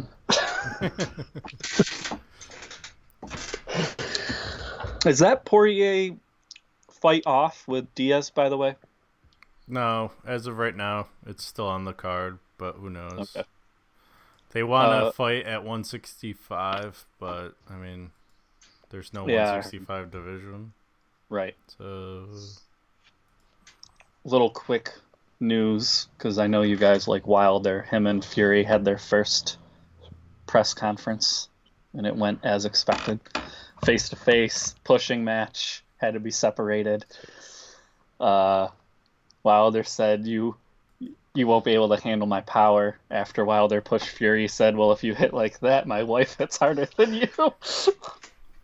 And it was interesting, entertaining. You have probably the 2 biggest personalities in boxing at a press conference. When is that fight? November. So I enjoyed it. Yeah. It was all in fun. They were smiling afterwards, so it's just strictly promotion. Right. But it's entertaining, and I don't think it went over the top. Right. Kind of like how I think, Kevin, you felt about McGregor's last conference. That's kind of how all McGregor's like. Yeah, but Mayweather, McGregor was over the top, but I felt like a lot of people thought it was fun. And I felt this last one, people thought it was more mean-spirited. Like, he was kind of... But I feel like that's how McGregor was before the Mayweather. Because, like, I feel like McGregor really, truly hated people. And I think with the Mayweather thing, it was more like, let's not really hurt each other. But, like, we could just do, ridiculous shit and just sell this fight so we can make as much money as possible. And let's call a spade a spade. Mayweather gave him that opportunity to all that money. Right. That's because of Mayweather. He made $100 million. Mayweather didn't have to pick McGregor. Right. But yeah, no, I think that's. I really think McGregor, because who was it? He was the one that threw water bottles and shit. Nate. Yeah. Nate and him, I really think that McGregor is just a shitty person a lot of times. But I think that the whole thing with Mayweather, Mayweather was able to hey, Mayweather said we're gonna fucking make bank. Let's not hurt each other and possibly ruin this. Mayweather said do he some was crazy shit, but keep it under control. Mayweather said he was okay with it. A lot, even some of the antics that people thought were overboard, because he said it was the first time in his whole career where he didn't have to be the main promoter. Yeah. He's like, I finally met someone that can promote a fight better than me. Right. So it was he kind of let him have the reins. Took the backseat. Yeah, let him have the reins of the promotion. Yeah. Ooh, here's a good question for you, Corey. Over or under 2 million buys pay-per-view for this fight? Yeah, I'm going to go against Brendan Schaub. I know he thinks it's going to do under. I think it will do over. I think he's underestimating the power of the Russian market. I think they're going to buy that fight. And Russia's huge and obviously bigger than America. So, and you have Ireland as well. And you have Americans that are intrigued. I think 2 million is really reasonable. What is the Diaz fight? Is it 2.1? 2.2? I'm looking them up right now. I know that's the number one fight. I don't know. I don't think it'll break that. I think America was just enamored with that fight. A lot of people were behind Nate Diaz. So Diaz, McGregor 2 was 1.6 million. Oh, okay. McGregor Diaz 1 was 1.317, and Alvarez McGregor was 1.3. And those are the three highest ever? Yep. All with McGregor. Yeah, I guess I am saying I think 2 flat is a good bet. UFC 100 was 1.3, and then Aldo McGregor was 1.2 million. So McGregor is the star that he claims to be. Mm-hmm. It's the reason he gets paid. Right. Like Mayweather. Then when you put them together, you get a huge-ass fight. Before we leave UFC, what do you guys think of the John Jones coming back, fighting Gustafsson for the belt, apparently? Gustafsson. Whatever the fuck his name is. It's nice to be not the only one. At least I can say Cormier, right? Say this Gus. fucking guy calls him Cormier every single fucking time. That's what I'm saying. I'm like, oh, finally, I'm not the only one. At least that was a tough name. Cormier was not tough. It's French. Potato. Sebastian. Crab. So, what's your question? What do we feel about him? Yeah, so how do you guys feel about Cormier having to give up his belt, apparently? That they wanted him to give up his belt. His light heavyweight belt. The light heavyweight belt, yep. Not surprised. You can't have 2 belts at once in the UFC. Unless you defend Did them. you see the recent tweet by John Jones? Which one? There's been a lot. Basically saying that he knows... calling out Cormier, saying, it's in your heart, it's the right thing. The belt was never yours in the first place. You did a good job. Oh, the instigating tweet. You make a great babysitter. Daddy's home now. Which was then followed up with Cormier posting mugshot pictures of John Jones, and then John Jones replying with, "Well, we know you'd be washing my underwear." I don't Why know. doesn't John Jones man up and fight for the heavyweight title? That's what I asked you guys earlier. I want that fight. That's So you want that fight. However, Cormier does not. I listened to Dana White being interviewed by the UFC podcast, and he said that Jones wants it. He wants it. Daniel actually wants to fight Jones at light heavyweight. So, unfortunately, for a fact, Jones Cormier 3 cannot be the to be announced versus the to be determined matchup that's listed on UFC.com for UFC I don't 230. understand that lingo. To be announced versus to be determined. I found it hilarious. That's why I updated our standings to that. But Cormier's got a broken hand from his last fight, so that's why you're not going to see that fight. Then I guess they're working on a warm-up fight, and Dana White said actually December 30th fight, which would be in Vegas, or December 29th, excuse me, in Vegas for Jones. So Gustafsson might be able to. I know he had like some injury at some point. We'll see. I heard a rumor, and I hope this isn't true, about UFC 230's main event possibly being Joanna versus Shevchenko for the new 125 belt, which would be like a huge letdown, seeing how you have that Diaz-Poirier fight as the co-main event. Why? Just give Nate what he wants and make that the main fight. Yeah. Make Make the man happy. Give him $2 million. I think you can squeeze that out of your however many $1 billion contract with ESPN and just make it happen. Just give him the fight. You'll get more ratings than you've gotten for any of these fights so far this year. Just give him. McGregor even has admitted that he knows Nate is a huge draw, and after their 2 fights, he fully respects Nate Diaz as one of the best fighters in the UFC. So I think McGregor's on the side of the fighters, which I think he's always been, that they should get paid. Until he faces them, and then he disses them and gets in their head. But I can't remember who it was. One of the fights, he was someone asked him a question. Maybe it was the Ferguson Pettis, and just showed a lot of respect for him. I do not have an issue with McGregor, the press conference guy. I have a problem with the McGregor off the on the whatever he takes to get him throwing dollies at buses guy.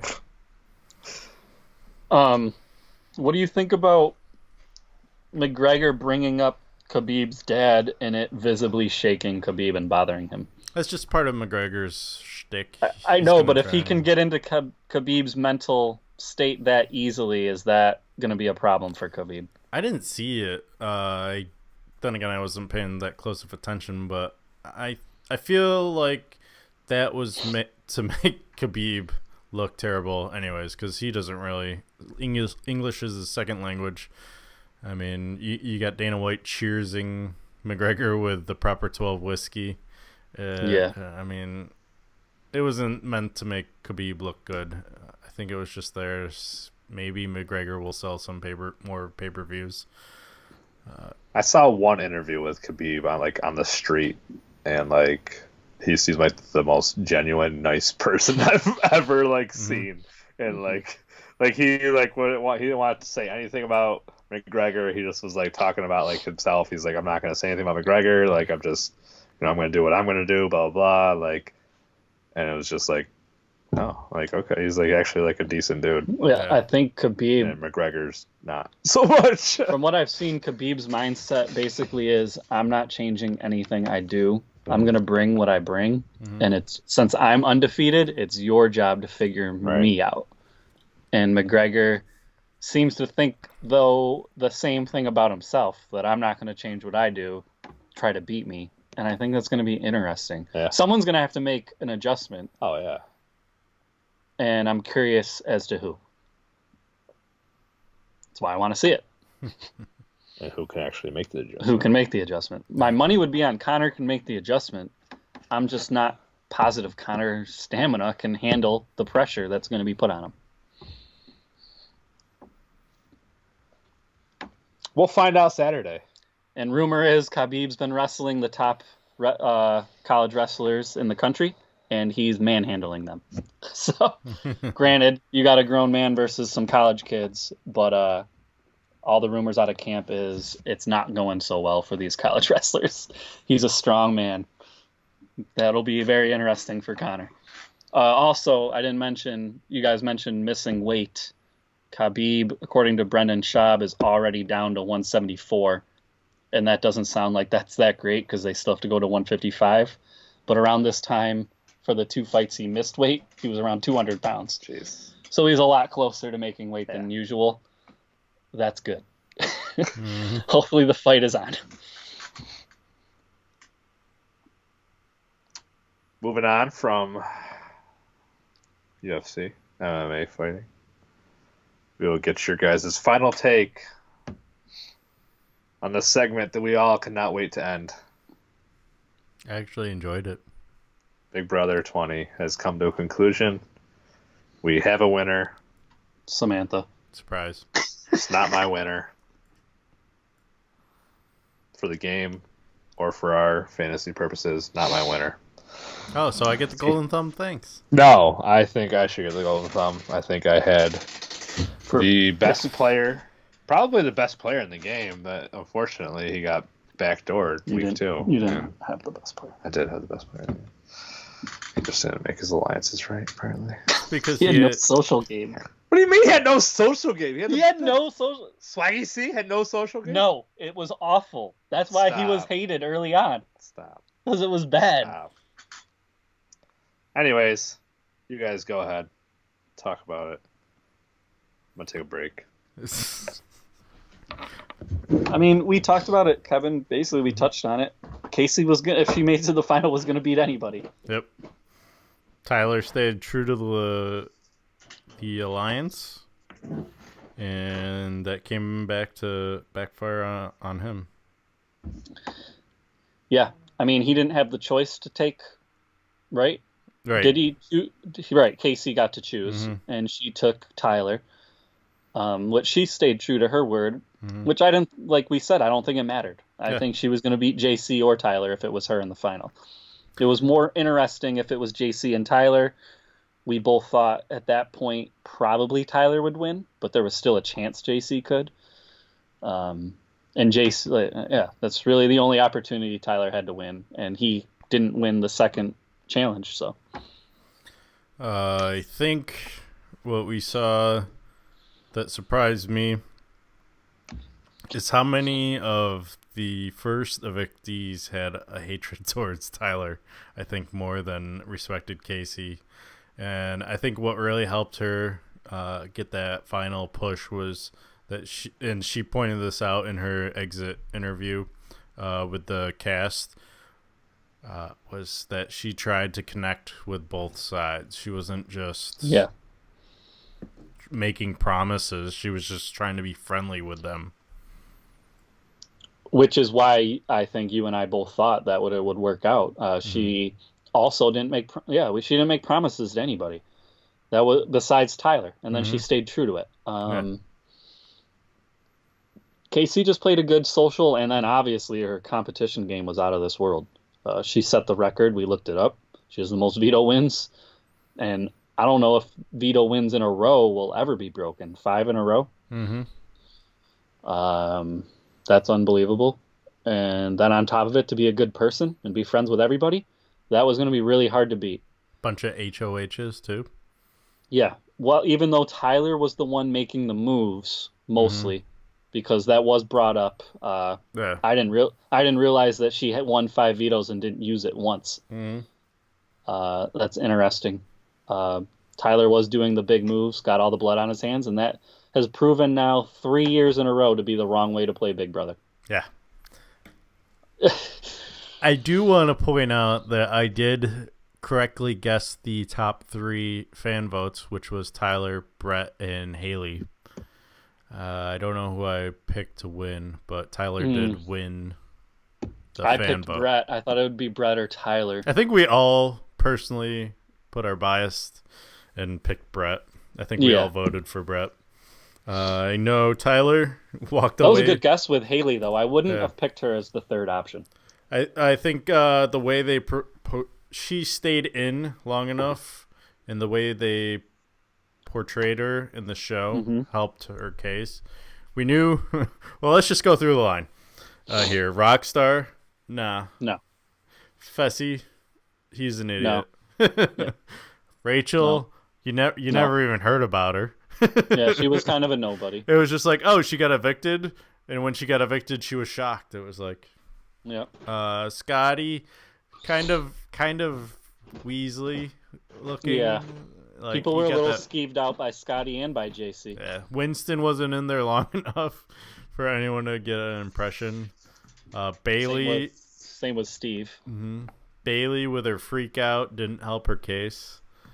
Swaggy C just too into himself for anyone else to appreciate him other than Bailey, apparently. Well, and me. JC, no one really understood him. No. Unless there was little words underneath, he had a hard time. Like during his speech, it was just like, what was he saying? Got like every it was fifth tough word. to follow. Angela, everyone thought was a bitch. Caitlyn, psycho, and then Sam, even more psycho. So it wasn't really too hard of a fan guess for me this year. I thought Casey might be up there. And Bailey beat her out. I think Casey was a little overboard with the let's go. So we learned what happened when I looked for let's go last week. It sounds like porn, so I'm not even going to try to look for that clip this week. Solid move. I am looking forward to Celebrity Big Brother coming back. Yeah, that was announced. Mm-hmm. Yep. So you looking forward to it? Yeah, Conor McGregor's going to be on it. I'm super stoked. He's not going to be on it. I know, but I wanted you to get excited. No. Hey, we had Chuck Liddell and Ron Artest last time. We might get Tito Ortiz this time. On it.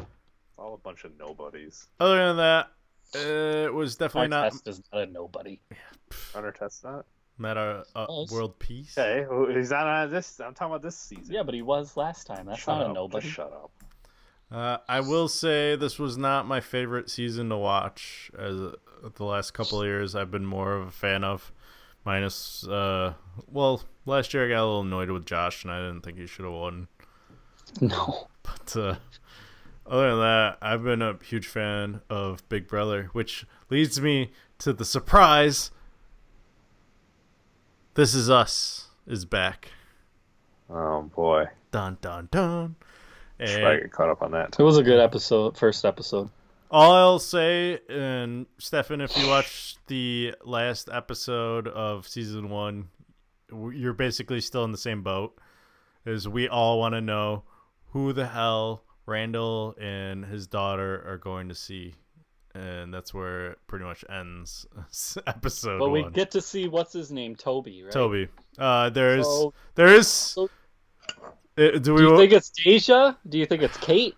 Who do you think it is? So the end of season 1, it made it seem like Deja, but with the beginning of episode 1, you kind of shift away from Deja. You're like, and then they called Toby for some reason, who I didn't realize this until I talked about it earlier. Wasn't wearing a wedding ring. One of these things. I'm gonna have to rewatch the episode. Also, for those people who don't know, the actor that plays Toby is not fat at all. Yeah. Quite skinny. That is a fat suit. He is on Stranger Things, which I'm a little sad isn't coming out this Halloween like it did last year. But what the fuck? I just thought about that. And Stranger Things got voted our #1 show. Yeah. You're not even gonna watch it again, though. I'm upset that 11 is leaving. I'm not happy. Didn't like it even before you found she was leaving. Stranger You Things? said that this past season you were not a fan of. I didn't like it as much as season 1, no. I thought that it was dumb to bring in the extra the people that had the extra powers for one episode. What do you think about your boy Drake hitting up Millie Bobby Brown? I don't. They text about relationships and stuff.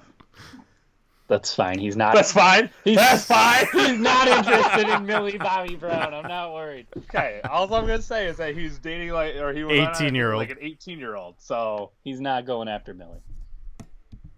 The dude slept with Serena, man. He's like up here on my list of achievements.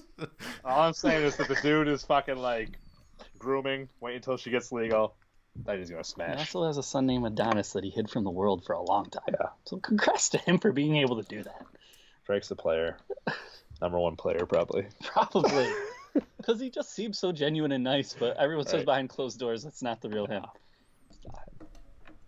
But he sells it. He's just back there doing the fucking. He sold me. I think he's a nice guy. I feel like I'm friends with him. Yeah, I'm best friends with him. I'm like, oh, Aubrey, you're so funny.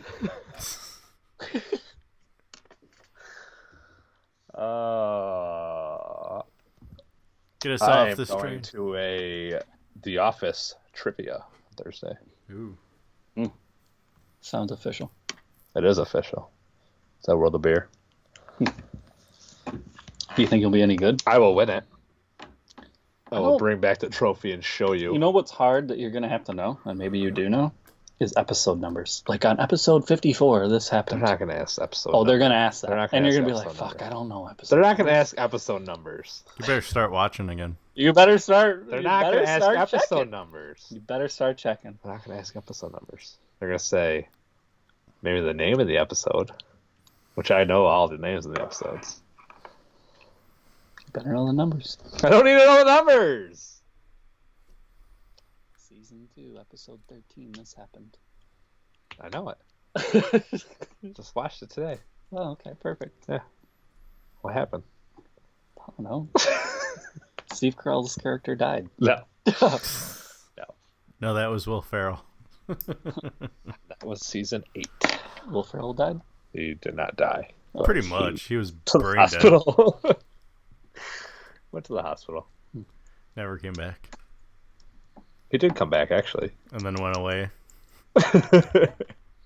Checked himself out of the hospital.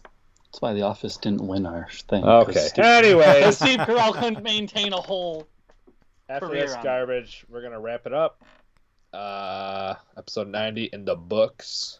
Did you watch New Amsterdam? I'm not talking to you right now. Oh, we don't want to discuss our Yeah. MLB playoffs? No. Oh shit! Let's do it real quick. I'll do it real quick. We had that. I'll do it real quick. Let's see here. Corey staying true to his preseason picks of Dodgers Yankees. I had to.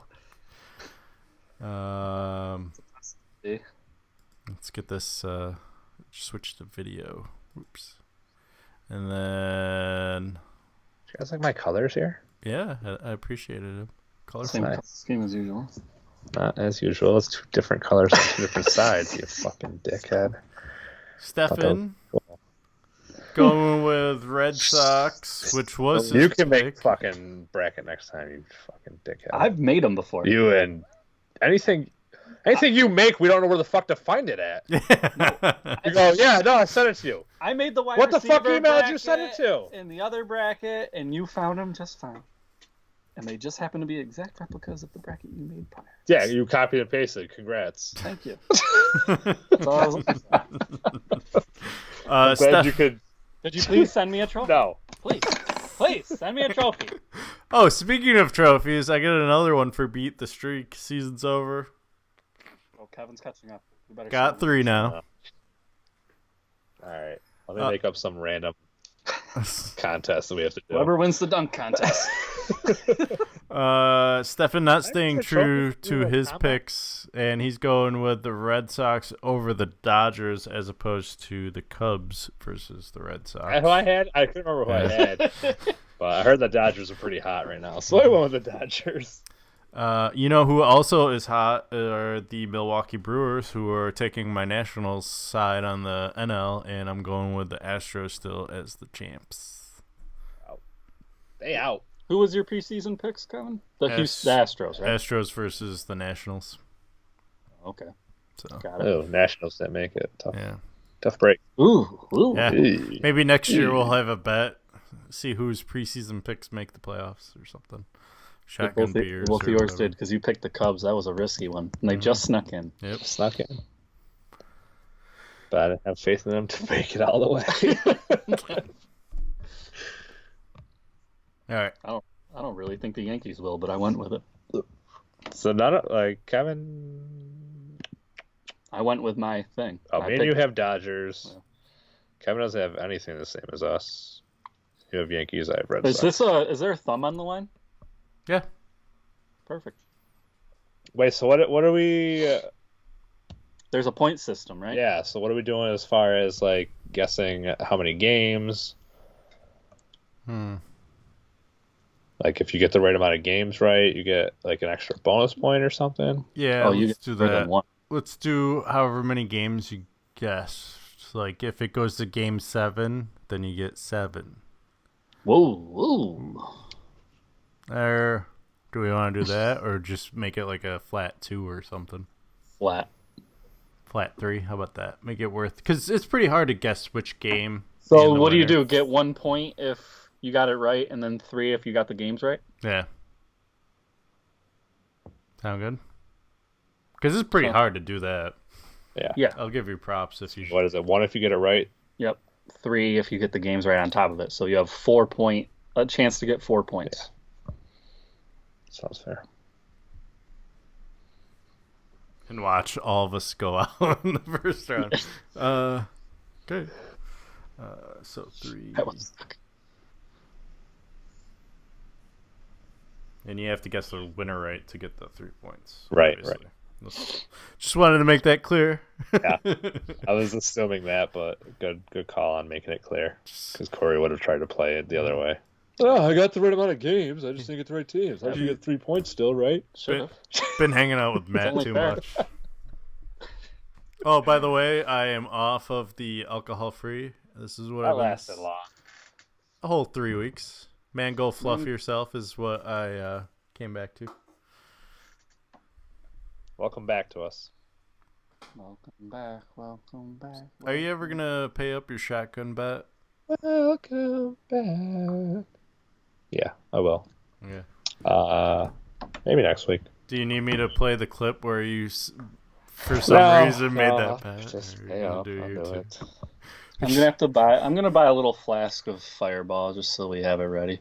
Yeah. We're gonna need it. I 'Cause just the Raiders aren't looking so hot. I Jaeger, man. I couldn't believe after last week's episode, I was listening back to 88 going, did he seriously make that bet where if the Eagles won and the Bengals and the Bucks lost? And then the very next sentence as I was thinking that was, I'm actually just looking to get fucked up. So you did this to yourself. You're gonna have to wait till I have a Wednesday off again. What So I could pay up on that. what are we naming this episode? Yeah. Kevin's number 1 in fantasy. There wasn't a lot of theme. Never Kevin number 1 in fantasy. I don't think that's a You know, you keep doing this, and it makes me have to not give you the number 1. That's fine.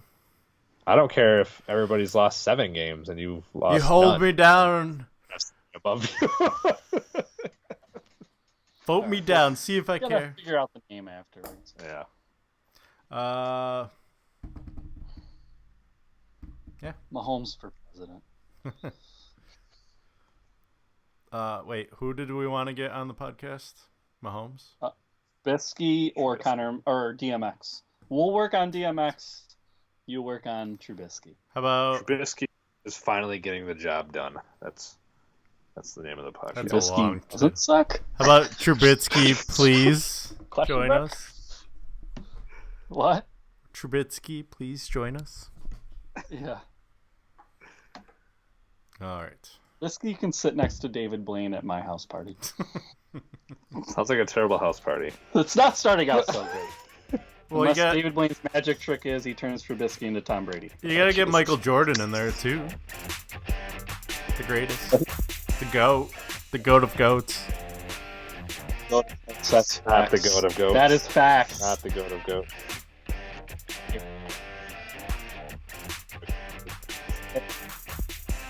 Oh, not even close. It's very close. Right, she's up too. He's one.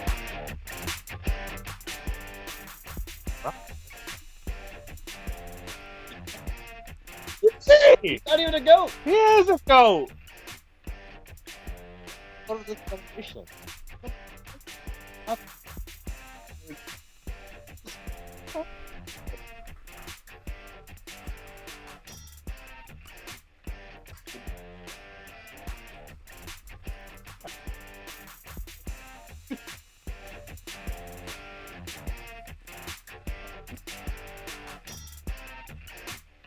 Little lane to Carter 5.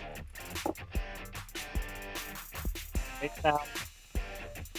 Always cool.